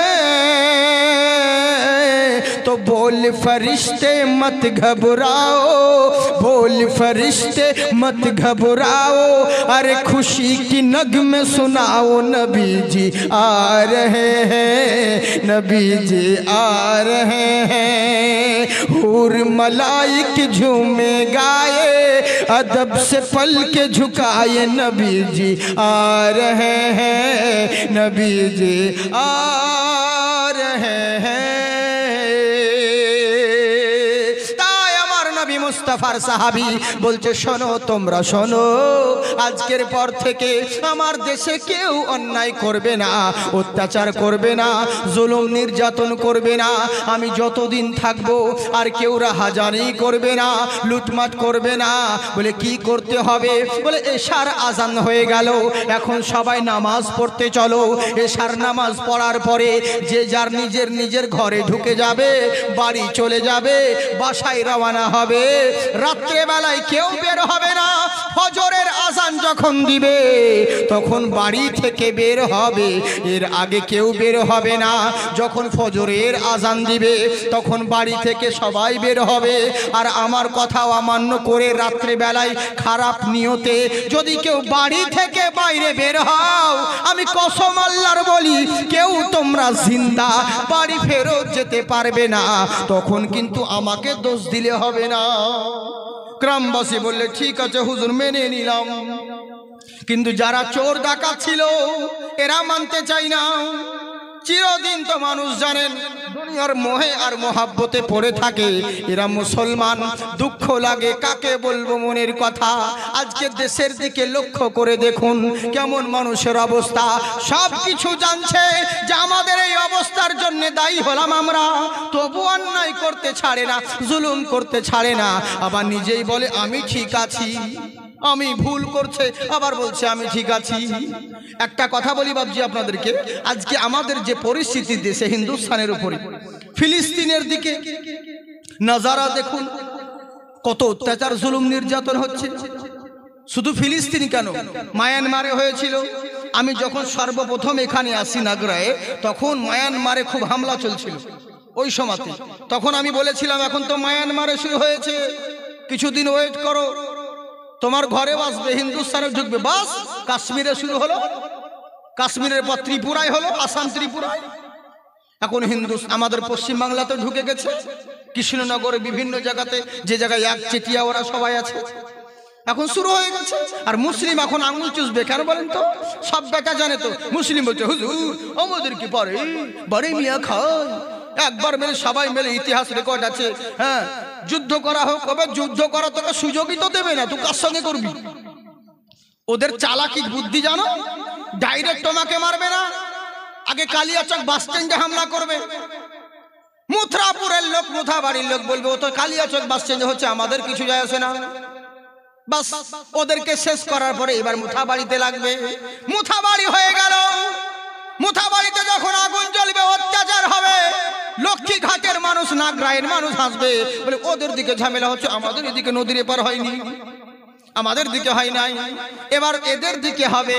তখন এবার বুঝবে আস্তে আস্তে করে, যেইভাবে ওদের হচ্ছে আরএসএস এর চাল, একসঙ্গে মুসলিমের উপর হামলা করলে হবে না, এক এক করে হও, তবেই এরা হবে। কারণ ওরা ভালো করেই জানে এরা মুসলিম, শুধু নামধারী মুসলমান, এদের মধ্যে কোনো কিচ্ছু নাই, এদের মধ্যে বিভ্রান্তি হয়ে আছে, এরা তো নিজেই ঠিক নাই, হাজার দলে বিভক্ত হয়ে আছে, তো এরা কাকে হেদায়াত করবে রে? আর বাস্তব কথা দেখুন, আজকে জালসার মাহফিলে দেখুন ওয়াজ আর হয় না, বেরেলির স্টেজে দেওবন্দিকে ঝুড়ে দিচ্ছে, আর দেওবন্দির স্টেজে বেরেলিকে ঝুড়ে দিচ্ছে, কবি গানের মতো। মানে যে যখন মঞ্চ পেয়েছে সে তখন তাকে লাগিয়ে দিচ্ছে। এটাই তো হচ্ছে আমাদের। বেরেলি বলছে এই করা যাবে না, ওর সঙ্গে মিলা যাবে না, খাওয়া যাবে না, বলা যাবে না, খুব চালালো, ও চালিয়ে দিচ্ছে। কবর পূজারি, এই পূজারি, ওই পূজারি করে যা ইচ্ছে পারলো বলে দিল। সামনাসামনি কোনো বেটা হয়ে মীমাংসা করে না। আমি অনুরোধ করে বলবো ভাই, আমাদের মধ্যে মাসলা মাসাইলের ইখতিলাফ আছে, কিন্তু এগুলো ঘরে পরামর্শ করো, স্টেজে পাবলিকের সামনে নয়। পাবলিক বিভ্রান্ত হচ্ছে, তোমাদের মতন মৌলবীরাই বলছো অমুকের পিছনে নামাজ পড়া হবে না, আবার তোমাদের মতন মৌলবি দুদিন পরে বলছো নামাজ পড়লে হবে, আবার তোমাদের মতন মৌলবিরাই বলছো এর বাড়িতে খানা খাওয়া যাবে না, আবার দেখা যাচ্ছে তোমরাই খাচ্ছ। তোমাদের মতন মৌলবি কেউ বলছে শবে বারাত করা যাবে, আবার কেউ বলছে সব রাত করা যাবে না। পাবলিক বিভ্রান্তে পড়ে যাচ্ছে, কার কথা মানবো রে? ই মৌলবিও হাদিসের দলিল দিচ্ছে, ও মৌলবিও হাদিসের দলিল দিচ্ছে, কিন্তু আসল জিনিস কেউ বোঝাই না। ইদিক সিদিক নিয়ে আমরা মারামারি কাটাকাটি লুটমাট করি। আচ্ছা একটা কথা বলি, ওয়ামাল্লাম ইয়াহকুম বিমা আনজালাল্লাহু ফাউলাইকা হুমুল কাফিরুন। কি বললেন আল্লাহ কোরআনে? আল্লাহর হুকুম যদি অমান্য করো তাহলে তুমি কাফের হয়ে যাবে। আল্লাহর হুকুম অমান্য করে যদি নিজের মন মতন চলো তুমি জালিম হয়ে যাবে, তুমি ফাসেক হয়ে যাবে, ঈমান হারা কাফের হয়ে যাবে। এদিকে আমাদের খেয়াল নাই, ওদিকে খেয়াল নাই, আমরা শুধু ঝগড়া করছি দোয়া করা যাবে কিনা, পাই করা যাবে কিনা, ওর সঙ্গে মিশা যাবে কিনা, এই করা যাবে কিনা। আরে শোনো, সবাই আমাদের মধ্যে আমরা আহলে সুন্নাতুল জামাত হকপন্থী, বেশক আল্লাহর কাছে গর্ব করি আমরা সচ্চা আকীদার মানুষ, হকপন্থীর মানুষ। কিন্তু জেনে রাখো, ফতোয়া দিই, ফতোয়ার জায়গায় সব জায়গায় ফতোয়া দিয়ে কাজ হয় না। কত বড় বড় মুফতি জালসা করলেন, বলো তো বুকে হাত দিয়ে কটা ওয়াহাবি গ্রামকে সুন্নি করতে পেরেছো? কটা ওয়াহাবি গ্রামকে সুন্নি করলে? কটা গায়ের মুসলমানকে মুসলমান করলে? কলমা পড়ালে, ভাষণ তো বড় বড় ঝাড়ছো, কিন্তু কজনকে হেদায়াত পথে আনলে? বরঞ্চ যারা সুন্নি ছিল তোমাদের জ্বলনে ওয়াহাবি হয়ে বাধ্য হলো। হ্যাঁ, সুন্নি গ্রামে কত ওয়াহাবি ঢুকে গেছে, সুন্নি গ্রামে ফারাজি ঢুকে গেল, সুন্নি গ্রামে তাবলিগ জামাত। চিরদিন যেই ছেলে দোয়া করতো আর সেই ছেলে এখন হঠাৎ করে আমাদেরকে বলছে হুজুর এটা করা যাবে না। আশ্চর্য ব্যাপার, নাভির নিচে নামাজ পড়ে এলাম চিরদিন ধরে, আজকে সেই ছেলে আমাদেরকে তর্ক করছে হুজুর এখানে হাত বাঁধা যাবে না, বুকে হাত বাঁধতে হবে। বললাম কোথায় পেলি? বলে আমাদের শায়েখ বলেছে বুকে হাত বাঁধলে পরে নেকি হবে। কারণ নাভি, এটা নাভি, এর থেকে বুকটা হচ্ছে উঁচু জায়গা, এই জায়গায় হাত বাঁধলে পরে বেশি নেকি পাওয়া যাবে। আল্লাহ বলবে আরো উঁচু কপালে বাঁধিস আরো নেকি পাবি, এটা তো আরো উঁচু।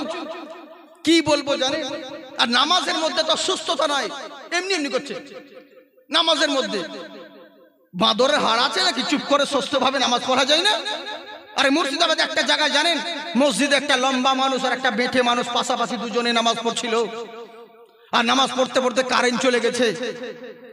এই লম্বা লোকটা এমনি করতে গেছিল, ও চোখে আঙুল ঢুকে দিয়েছে, বেচারি চোখটাই নষ্ট করে দিয়ে। জানে নামাজের মধ্যে অত বাঁদরামু কেন? হাত হিলাহিলি, হ্যাঁ, চুপ করে নামাজ পড়া যায় না সুষ্ঠুভাবে। কিন্তু কাকে বলবো জানেন? এই হচ্ছে আমাদের সমাজের অবস্থা। হ্যাঁ, আমাদের মধ্যে ইখতিলাফ আছে, কিন্তু সেগুলো পার্সোনাল ভাবে আলাদা আলেম আলেমের সঙ্গে করো, পাবলিকের সামনে করে পাবলিক বিভ্রান্তি হয়ে যাচ্ছে। যে কাকে বোঝাবো, কি করবে? বিশ আমাদের মধ্যে খামতি রয়েছে সুন্নিদের মধ্যে, এর জন্য আমাদের দেশে আজকে এই পরিস্থিতি হয়েছে।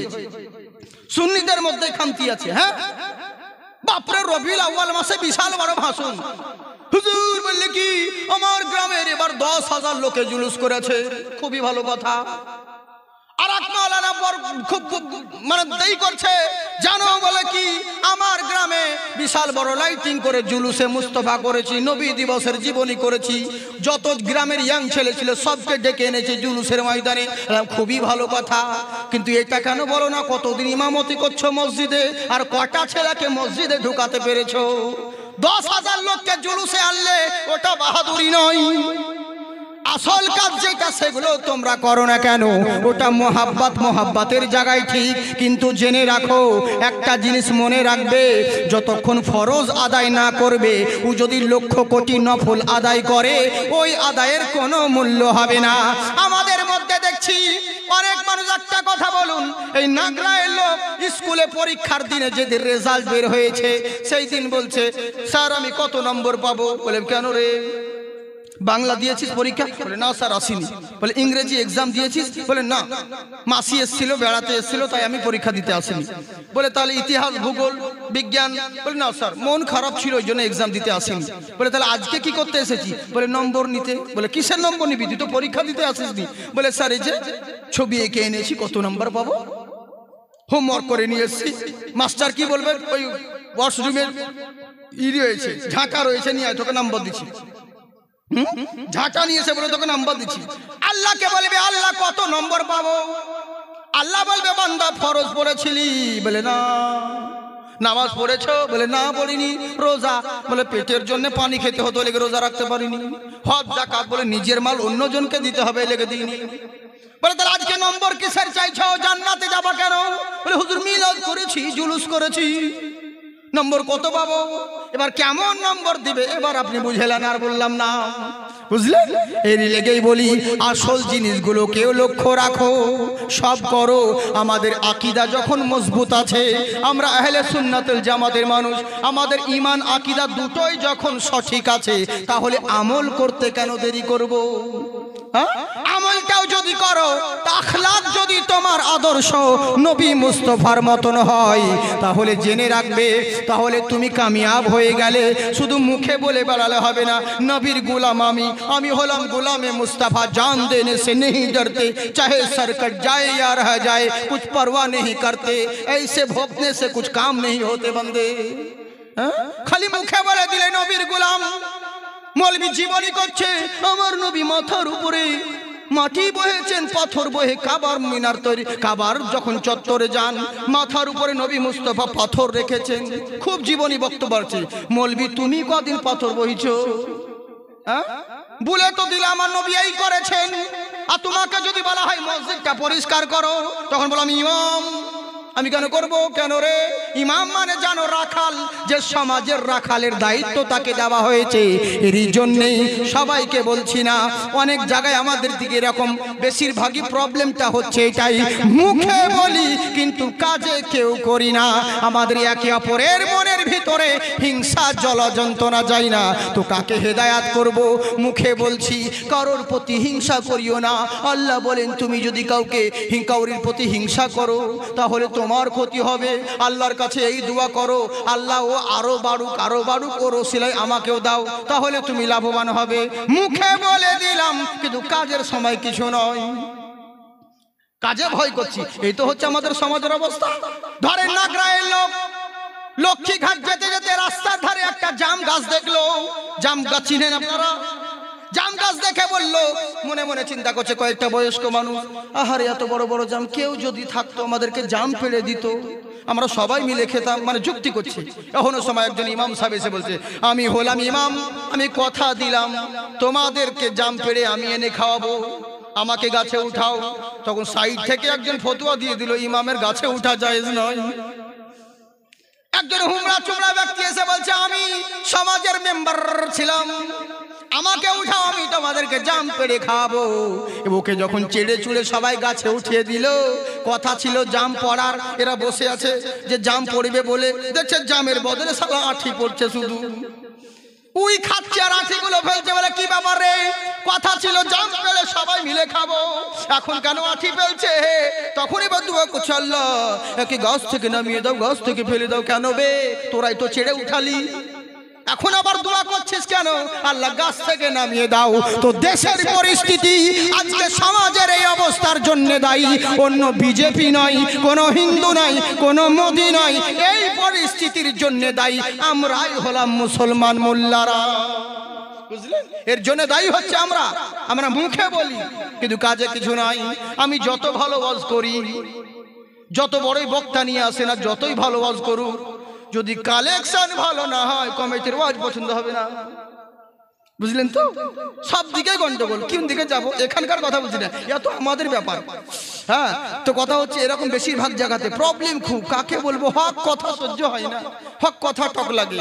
কিন্তু জেনে রাখেন, যেদিন ধাক্কা খাবেন সেই দিনই পাক্কা হবেন, আর ঠুকুন খেলে চিকন হবে, বুঝলেন? তো এই জন্যে যাজ্ঞে সোনামুখী আমার, এখনো সময় আছে বাবজি আমার, দিনের পথে ফিরে আসুন। আমরা মুসলমান, আর কদিন পর একে অপরের সঙ্গে ভেদাভেদ বন্ধ করুন, এক হয়ে চলুন, এক হন, এক প্ল্যাটফর্মে এসে দাঁড়ান, তারপরে আপনি ফতোয়া ঝাড়বেন, তারপরে সব করুন।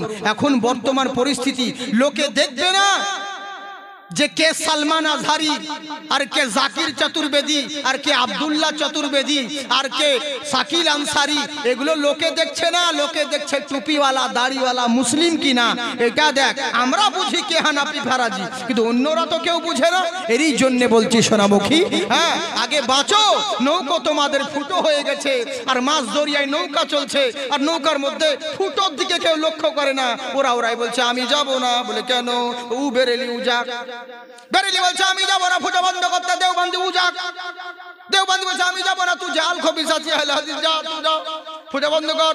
ই বলছে আমি যাব না, কিন্তু তলে তলে নৌকা ডুবে সবাই ডুবছে, ও বে আগে কিনারাই হ, পাহাড়ে উঠ, ফুটো বন্ধ কর, পাহাড়ে উঠে মারামারি করবি, কে হানাফি কে বেরেলি, আগে কোন নৌকো থেকে তো বাঁচ। তাই তো, তো দেশের পরিস্থিতি আজকে সবাইকে বলি, দেশের পরিস্থিতির দিকে লক্ষ্য রেখে এক প্ল্যাটফর্মে আসুন। তবে একটা কথা বলবো, নবীর দুশ্মন যদি হন, আশিকে রসুলের সঙ্গে দুশ্মনে রসুলের মিল তখনও হয়নি, এখনো হবে না, কিয়ামত অবধি হতেও পারবে না।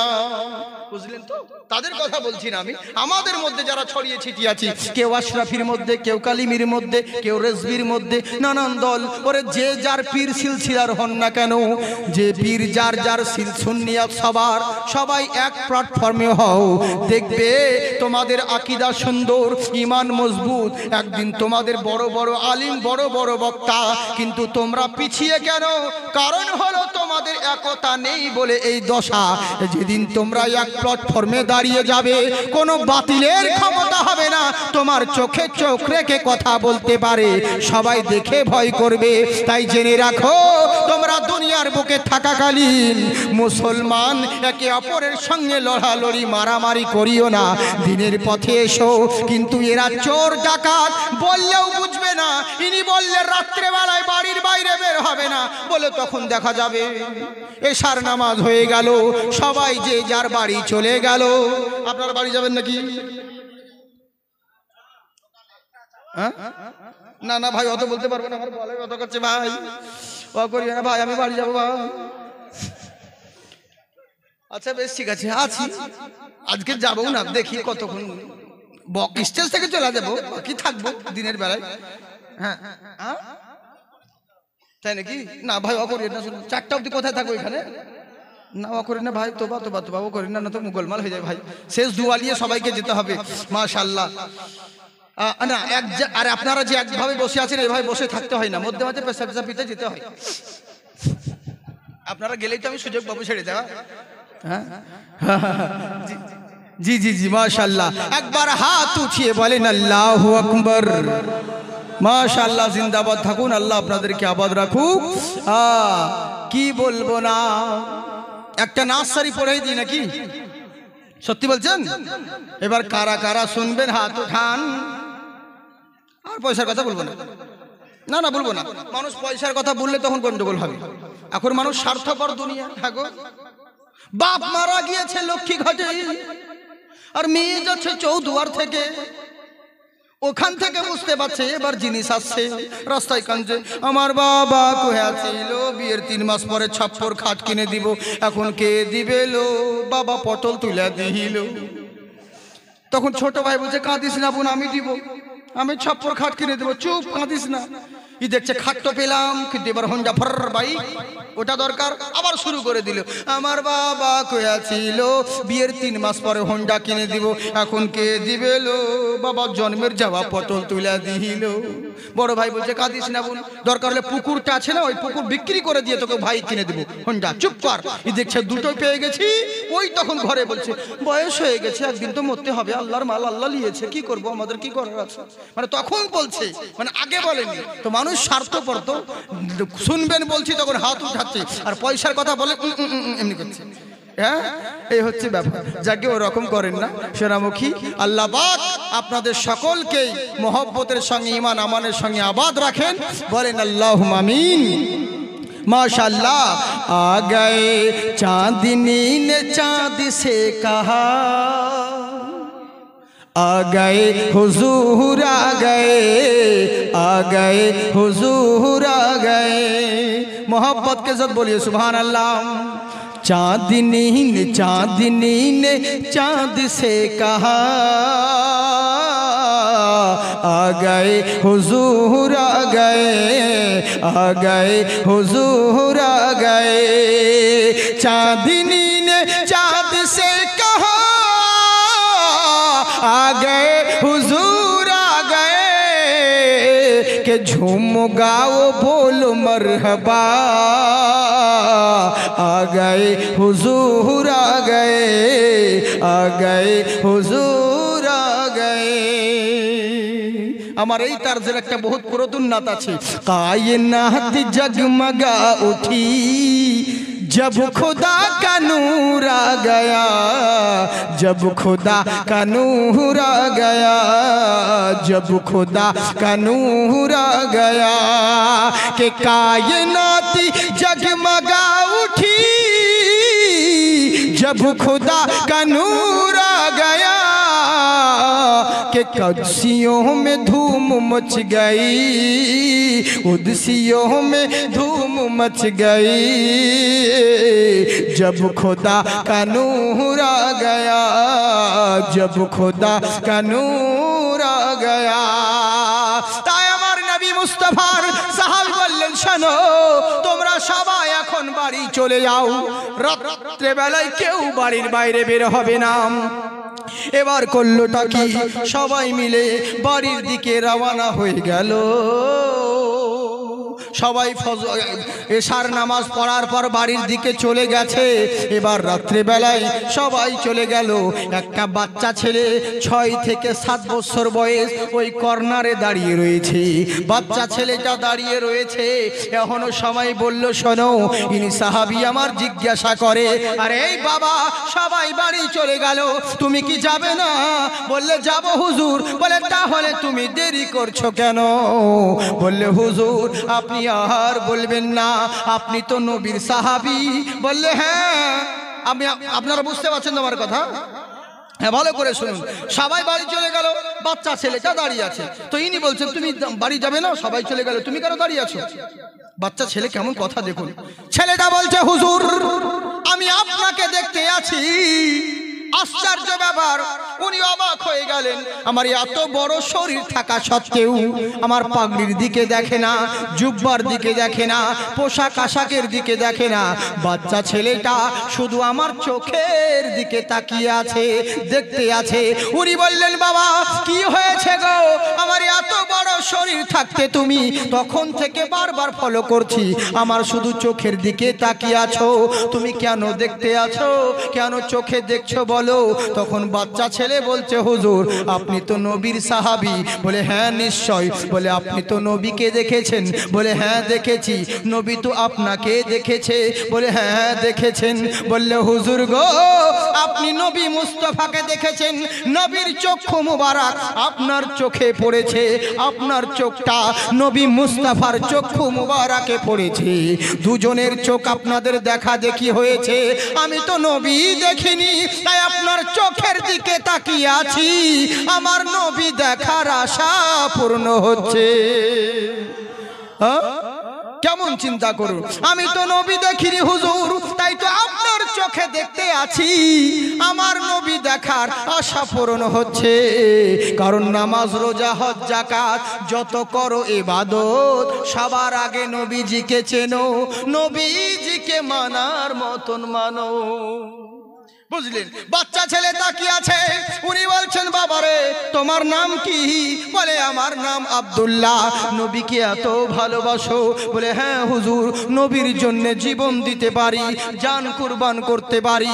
বলে আচ্ছা বলো তো বাবা তোমার এই নবীর প্রতি ভালোবাসা এটা শিখলে কোথা থেকে, এটা পাইলে কোথা থেকে? বলে হুজুর গো নবীর জন্য জীবন দিতে হবে, নবীর মোহাব্বত আমি কারো কাছ থেকে শিখিনি, আমি শিখেছি তো আমার আব্বা মায়ের কাছ থেকে, বাড়ির কাছে শিখেছি।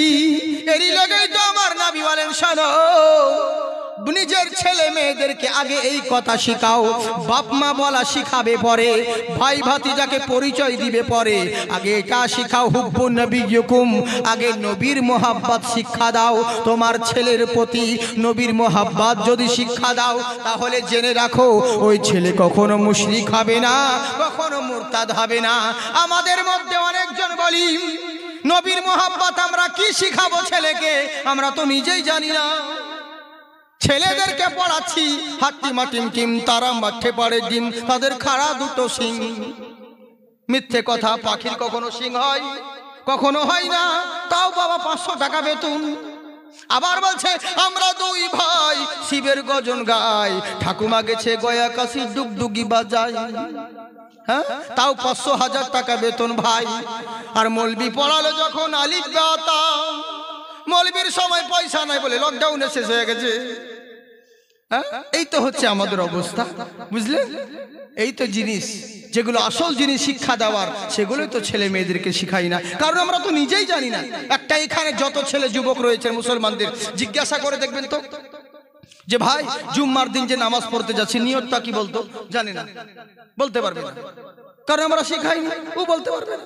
তারপরে বললো কি, ওকে বলেন যে তুই মানুষ যে মারা যাচ্ছে মাটি দিতে যাচ্ছে জানাজা পড়তে, ওই নিয়তটা বলে দাও, ওটাও জানি না। বয়স হয়ে গেল, বাচ্চা ছেলেকে কি বলবো, ওরে বয়স্ক যারা 70-80 বছর হয়ে গেল নামাজ পড়ছে এখনো তাকবীর দিতে জানে না, একামত দিতেই জানে না।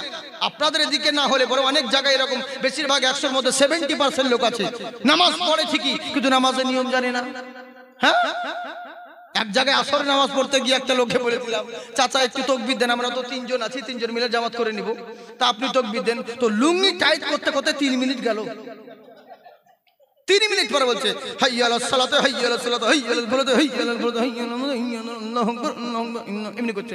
যা সালাই তো আসরে তাকবীর দিতে দিতে মাগরিব করে দিবে রে। চাচা একই তাকবীর হলো বলে কেন বাপ হয়নি না, বলি এমনি করে তো 70 বছরকে দিন দিলেন। 70 বছর চলে গেল, নামাজের নিয়ম কানুন জানলো না, এগুলো শিখেনি, তো ওদের ছেলে মেয়ে কি করে শিখবে বলো, কি করে শিখবে? এতদিন হয়ে গেল মাগরিবের নামাজ পড়তে যাচ্ছি, ধরুন মাগরিবের নামাজের সময় দ্বিতীয় রাকাত আপনি পাইলেন না, প্রথম 2 রাকাত পাননি, লাস্টেকার রাকাতটা পড়েছেন, লাস্টেকার 3 রাকাত নামাজ আপনি পেয়েছেন, নামাজে দাঁড়িয়ে গেলেন আপনার। আমি দেখলাম আমার পাশে একজন দাঁড়িয়ে গেল নামাজে, যখন ইমাম সালাম ফিরল তখন আবার উঠলাম, উঠে 2 রাকাত আদায় করলাম। ই বেটা করলো কি, একবারে 2 রাকাত পড়ে নিচে বসে গেল হাঁটুতে। ওকে বললাম চাচা এ কি নামাজ হলো নাকি? বলে কেন? তাহলে তোমার হয়নি? বলে দেখুন হুজুর আল্লাহ মাগরিবের সময় আমার কাছে 2টো বৈঠক পাবে, মানে আত্তাহিয়াতে বৈঠক বলছে, বলে 2টো বৈঠক পাবে? বলে হ্যাঁ পাবে। বলে একটা ইমামের সাথে দিয়েছে, একটা আমি নিজে দিয়েছি, 2টো হয়ে গেছে। বুঝলেন? মানে নিয়ম জানি না তো, মানে শুধু পড়লেই হলো। হ্যাঁ নামাজের অনেক মশলা মশালা আছে, এগুলো জানা দরকার। আর এখন আমাদের মুসল্লি হয়ে গেছে স্ট্যান্ডার্ড, ভাই স্ট্যান্ডার্ড মুসল্লি। সেদিন আমাদেরকে প্রশ্ন করছে হুজুর বললে কি বলো, মানে আমার কয়েকদিন আগে আমার একটা ফেসবুকে, মানে আমার তো ইউটিউব নিজস্ব চ্যানেল ফ্যানেল এসব কিছু নাই, আমি করি না, আপনারা জানেন। চিরদিন আমি এসবগুলো আমার প্রত্যেক বক্তাদের আছে, আমারই শুধু নিজস্ব চ্যানেল নেই, কিন্তু আমার ভিডিও চালিয়ে লোকে লাখ লাখ টাকা কামায়, ইনকাম করে। হ্যাঁ কিন্তু কোনো ইউটিউবাররা কখনো কোনো বক্তার বন্ধুত্ব হয় না, এরা সুযোগ পেলে পরে মানে যা ইচ্ছে তারা ভিউয়ের জন্য সব করে, বুঝলেন তো? কথা হচ্ছে কি, তো আমি করি না, তো যাক তো আমার ভিডিও প্রচুর রয়েছে।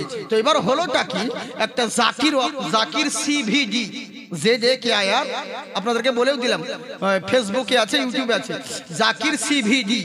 ওতে আমার নতুন একটা ছেলে চালায়, আমার ওখানকারই ছেলে। তো লোকে এবার আমি মনে করে ওকে প্রশ্ন করছে, হুজুর এই প্রশ্নের উত্তর বলে দিতে হবে। এবার ও কি জানে? ও তো কিছুই জানে না, আমার নামে খুলেছে, লোকে ভাবছে আমি। ওকে বাধ্য হয়ে বললাম ভাই তুই ফেসবুকটা আমাকে দে, আমাকে দিন। আমি নিয়েছি, নিয়ে এখন আমিও চালাচ্ছি, ও চালাচ্ছি। তো অনেক জনা প্রশ্ন করছে কি জানেন, উল্টো পাল্টা প্রশ্ন, যেগুলো দরকার সেগুলো করে না। প্রশ্ন করছে হুজুর মসজিদে চেয়ারে নামাজ পড়া যাবে? কোন ব্যাপার নেই, যাবে চালাও।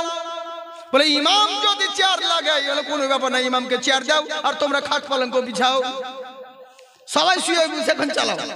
কি করবো বুঝলে, ঢালাও ফতোয়া দিতে হচ্ছে তো। মানে হাইরে মানুষ, আশ্চর্য ব্যাপার, সব করতে পারছে কিন্তু না। আপনি বলবো শুনুন, নামাজ পড়েন কিন্তু প্রথম থেকে শুরু থেকে চেয়ার নিয়ে নয়। নামাজের 13টা ফরজের মধ্যে রুকু করা, কিয়াম করা, এটা একটা ফরজ। আপনি বলছেন আমি দাঁড়াতে পারছি না কেন? হে 3 দিন আগে যে ক্রিকেট খেলা দেখছিলে 1.5 ঘন্টা ধরে দাঁড়িয়ে দাঁড়িয়ে, খুব খেলা দেখছো, মোড়ের মাথায় ঝামেলা হচ্ছে চায়ের দোকানে, তখন তো বেশ দাঁড়িয়ে দাঁড়িয়ে ঝামেলা করছিলে। আর এখন 5 মিনিট 10 মিনিট তুমি দাঁড়িয়ে থাকতে পারবে না। রুকুও তুমি করতে পারবে বলে কেন না পারবে না? মাজা কোমর ব্যথা কেন বে? মোবাইল যখন পড়ে গেছিল তখন তো বেশ ঝুঁকে তুমি মোবাইল তুললে, তার মানে তুমি রুকু করতে পারবে? রুকু করার শক্তি আছে তোমার, রুকু করতে পারবে। এবার সেজদা দিতে যদি প্রবলেম হয় তখন পাছায় চেয়ার লাগাও, পাবার নাই, প্রবলেম নাই।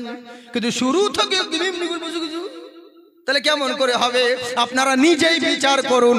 মৌলবীর দরকার হবে না, কারণ মৌলবী যদি হক কথা বলতে যায় তখন মৌলবীকে বাস খেতে হবে, বুঝলেন? আর আমি কিছু বলিও না ভাই, কারণ কেন বলতে যাব, কি দরকার? যে যা করছে করুক। মা বোন তোমরা চুপ থাকিয়ে না, তোমাদের ওয়াজ হবে। তোমরা ভাবছো শুধু এদেরকে বলছি, না এরা তো ভালো, কিন্তু এদেরকে খারাপ তোমরাই করেছো। এরা আমার ভালো লক্ষ্মী সোনা ছেলে, কোনোদিন মমতার টাকার দিকে লোভ করেনি। ও না বলেও নি যে আমাদেরকে নারায়ণ ভান্ডার দাও কি দাও, ওরা কোনো লোভই করে না। ওরাই তো শোনা, ওরাই তো লক্ষ্মী তৈরি করে, এই লেগে এদেরকে এরা ভালো। কিন্তু তোমরা ওই যে মমতার টাকা পেলা 2 পয়সা, বাস একদম সব ভুলেই গেল। তো এরই লেগে আল্লাহ চিন্তা করে দেখো, আমি দোয়া করতাম তো লোকে আমাকে বলতো হুজুর কেন খারাপ দোয়া করছেন? আমি দোয়া করতাম আল্লাহ এদেরকে যে টাকা দিছে বন্ধ করে দাও, যেন আর না দেয়। কারণ 500 দেওয়াতে যদি এদের এত পিক আপ হয়, 5000 টাকা পেলে আপনাদের মতো লোকে 14 বার তালাক দিত ভাই, দিত না? এমনিতে তো মেয়েরা বলছে আমরা এখন স্বাধীন হব, আর পুরুষের দরকার নাই, পুরুষ নিয়ে কি করিব, আমরাও এখন বেতন পাই, বুঝলেন? ওরা এখন বেতন পাচ্ছে, এরই লেগে বলছি। হ্যাঁ, তো মা বোন সোনামুখী, তোমাদের ব্যাপারে ওয়াজ আমি করতাম, কিন্তু আজকে আর করছি না। কেন জানো? তবে হ্যাঁ, একটা ওয়াজ করে দিই, কোনোদিন স্বামী স্ত্রীতে ঝগড়া লাগবে না, তোমাদের স্বামী স্ত্রীর মধ্যে বিভেদ ঘটবে না, স্বামী স্ত্রীর মধ্যে মহব্বত বাড়বে, শ্বশুর শাশুড়ির মধ্যে মহব্বত বাড়বে। একটা ওজিফা তোমাদেরকে শিখিয়ে দেবো, 3টে আমল শিখাবো, 3টে যদি সময় থাকে। আর আপনাদের বাপ ভাইরা আপনাদেরকে বলবো আপনাদের জুতো হারাবে না, তার ওজিফা শিখিয়ে দেবো, জুতো হারাবে না। বলবো আমলটা বলে দেবো, কাউরি জুতো হারাবে না। বলবো কি? সত্যি বলছেন? 5 জনে 1000 করে টাকা দেন, 5 জন, বেশি না 1000 করে দেন। আমি অত বিহায়া নয়, কালেকশন বক্তাও নয় যে বারবার চাইবো আর বিরক্ত করবো, দেন গো দেন গো, ওরকম আমি বাবা বিহায়া নয়। আর হয়তো 5-6 বার বলবো, কিন্তু বেশি বার বলবো না। হ্যাঁ, নাই 5 জন 1000 করে দেন। আর মা বোন তোমরা যদি ওই ওয়াজ শুনতে চাও, 3টে ওজিফা তো তোমরা দেখি। প্রথম তোমাদের বেতন এখন অফার দিয়েছে মমতা, নাকি? সুবহানাল্লাহ, কি নাম?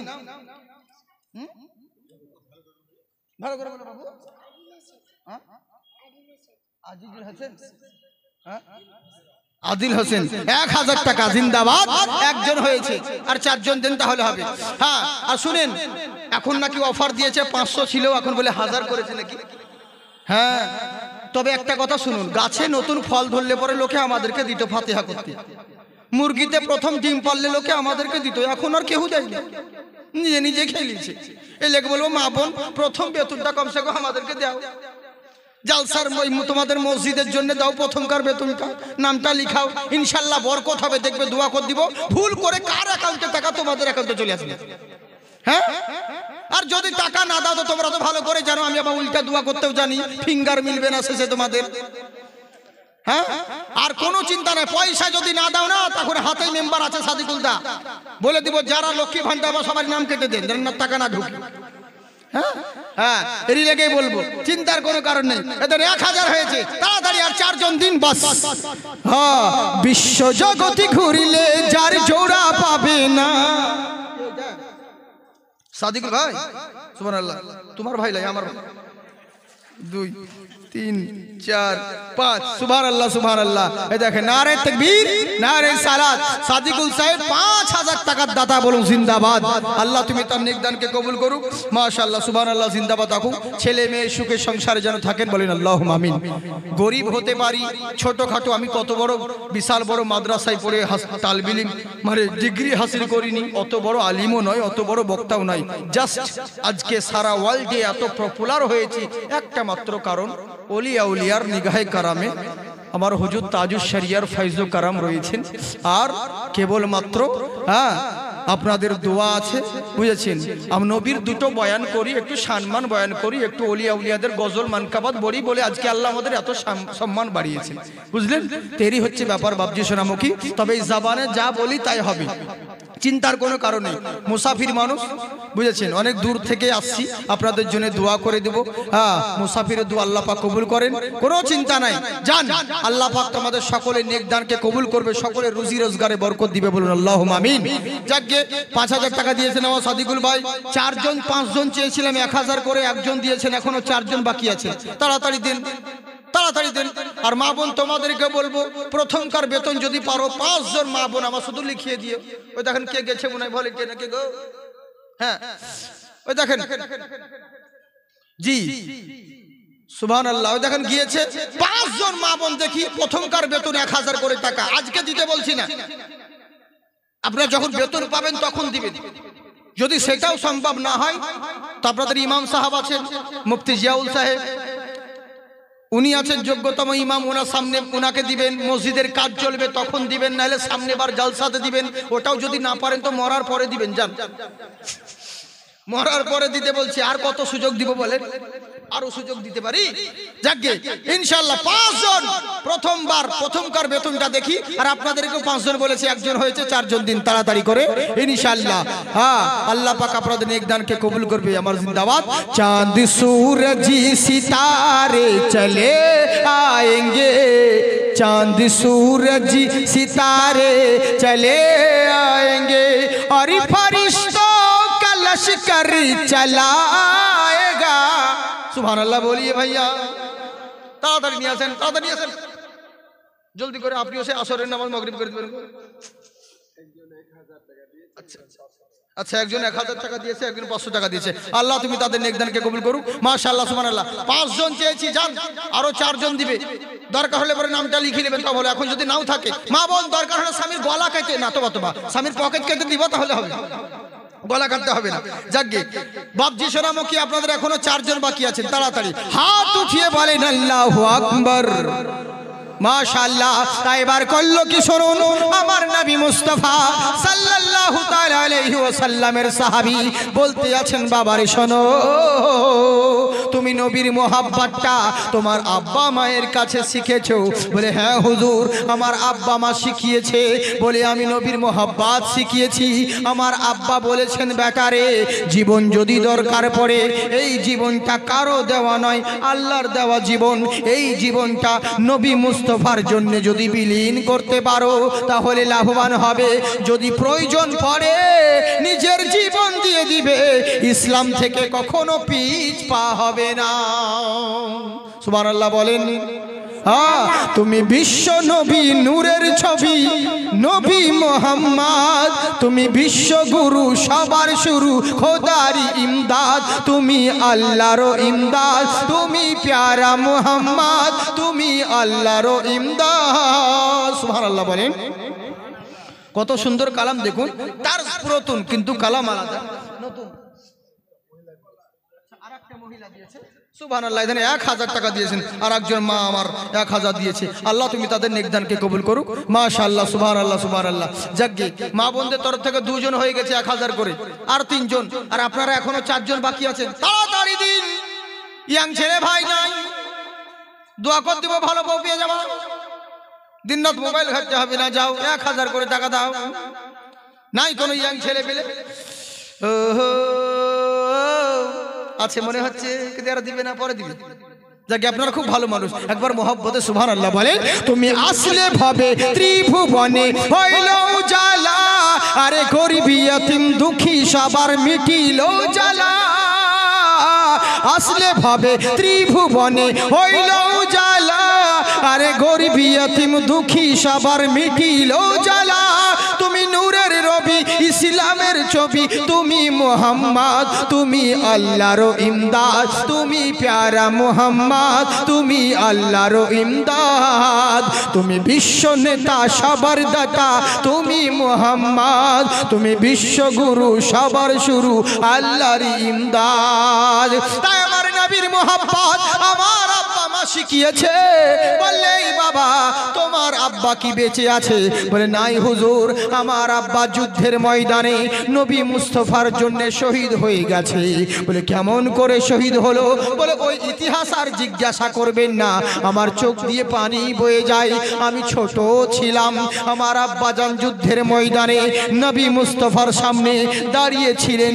চারিদিক থেকে কাফের বেঈমানেরা হামলা করছিল, তীর ধনুক চালাচ্ছিল, কেউ বল্লম মারছিল, তীর মারতেছিল।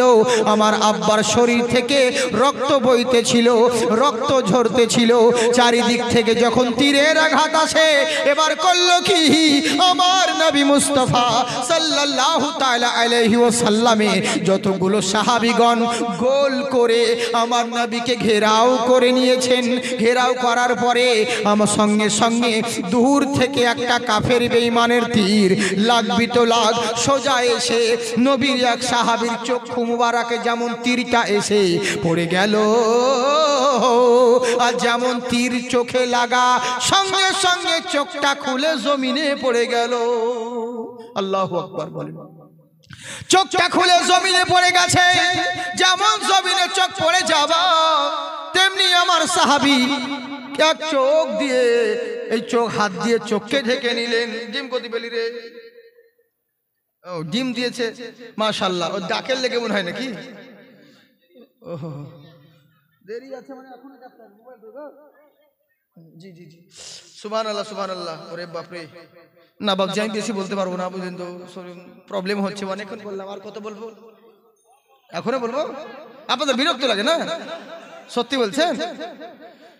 আচ্ছা, আল্লাহ আপনাদেরকে আবাদ রাখুক। সোনামুখী কলজের টুকরা আমার, আপনারা যখন বলছেন শুনবো তো কোনো ব্যাপার নাই, শুনেন, চিন্তা কাজ নাই, আপনাদের কাজ না। কিন্তু আমাদের অবস্থা, আমাকে শেষে দিয়েছেন যে এতবার বলি যে আমাকে লাস্টে দিয়েন না, লাস্টে দিয়েন না। হ্যাঁ, কারণ ওয়াজের লাস্টে যখন দিচ্ছেন তখন আমার আর ওয়াজ করা হয় না। কারণ আল্লাহ আমাদেরকে ওই কোয়ালিটি দিয়েছে, যদি ওয়াজ করতে লাগি না, কখন যে সকাল হবে আপনি সূর্য উঠে গেল বুঝতেই পারবেন না যে কখন সকাল হয়ে গেল, ঘন্টার পর ঘন্টা কেটে গেল। কিন্তু ওরকম ওয়াজ যে করবো না, আমাকে তো বাড়ি যেতে হবে, জলসা করতে হবে, ওরকম করবো না তো, বুঝলেন তো? হ্যাঁ, কিন্তু ওই শেষের দিকে দিলে পরে গোলমাল হয়ে যায়, বুঝলেন? কোন দিক দেখবো? হ্যাঁ, হাজার লোকের সামনে কথা বলে যদি কয়েকটা লোক পড়ে যায় লাস্টে বেলায়, ব্রেন ঘুমানো লোকের সামনে, আর এই সময় যদি ওয়াজ আমি সেরকম করি তো এই লোক কয়টা থাকবে? লুঙ্গি তুলে পালাবে। হ্যাঁ, ওয়াজ যদি সেরকম করতে লাগি, ঘুম আসছে, নাহলে ঘুমাবে, নাহলে পালাবে। এই লেগে সব দিক দিয়ে বলতে হচ্ছে ভাই, যদি অলরাউন্ডার আছি তার মানে সব দিক দিয়ে চালাতে হবে। হ্যাঁ, তাহলে আপনারা সব ভালো, তাই তো? আপনারা ভালো মানুষ নয়?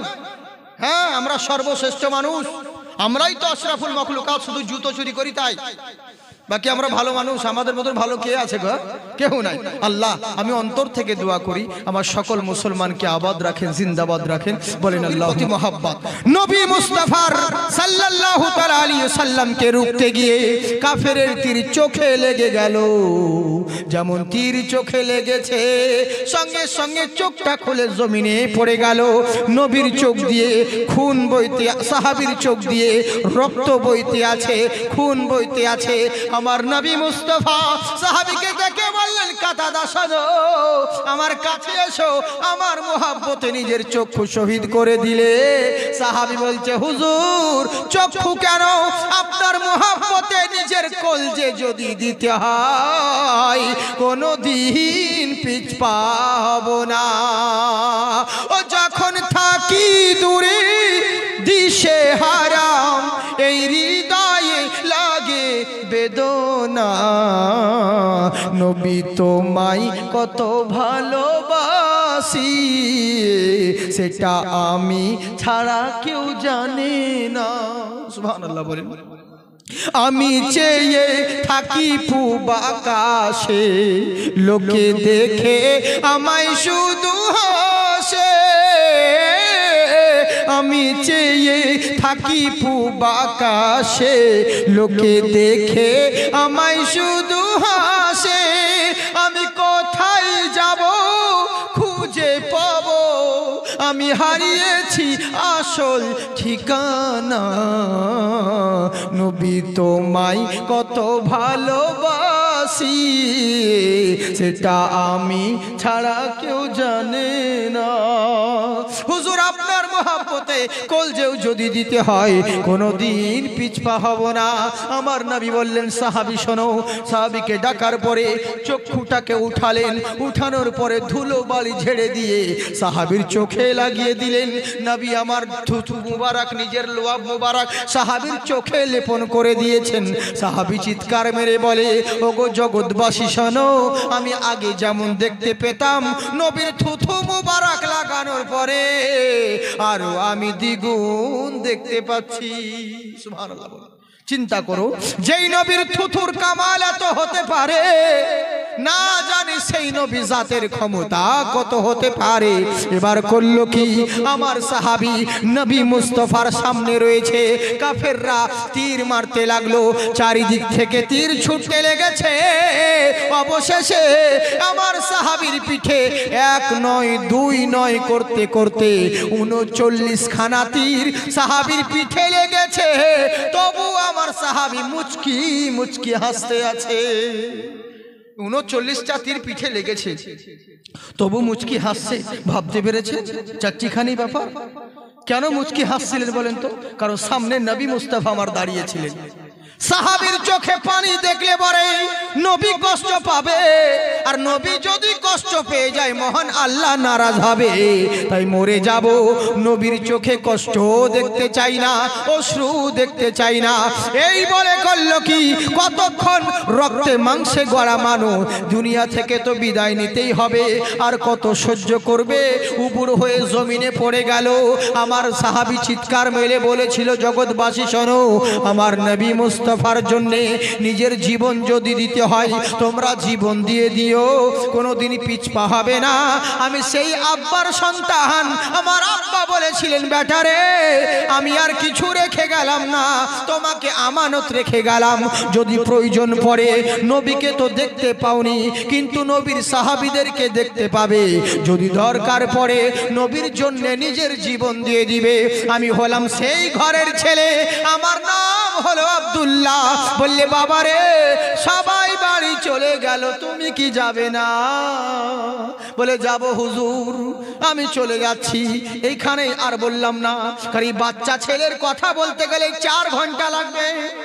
তার মানে বুঝতে পারছেন কত ঢপ মারছি, কত ঘাপলা মেরে মেরে অজ বাড়াচ্ছি, মানে বুঝতে পারলেন তো?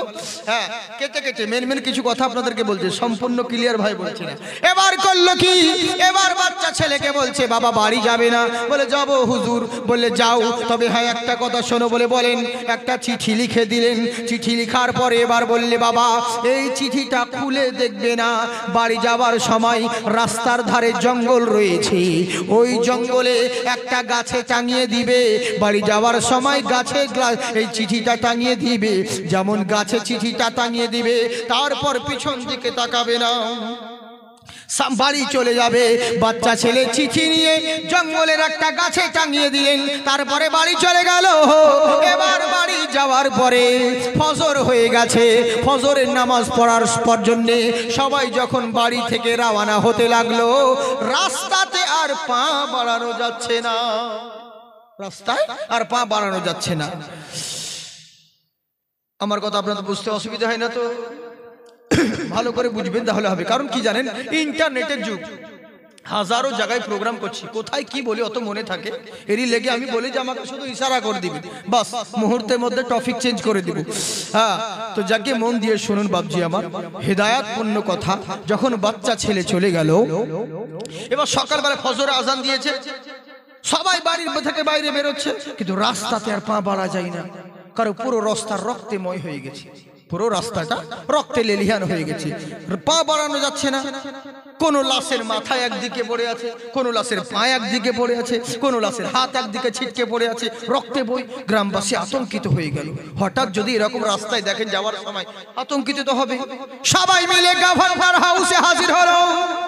বলে কি হয়েছে রে?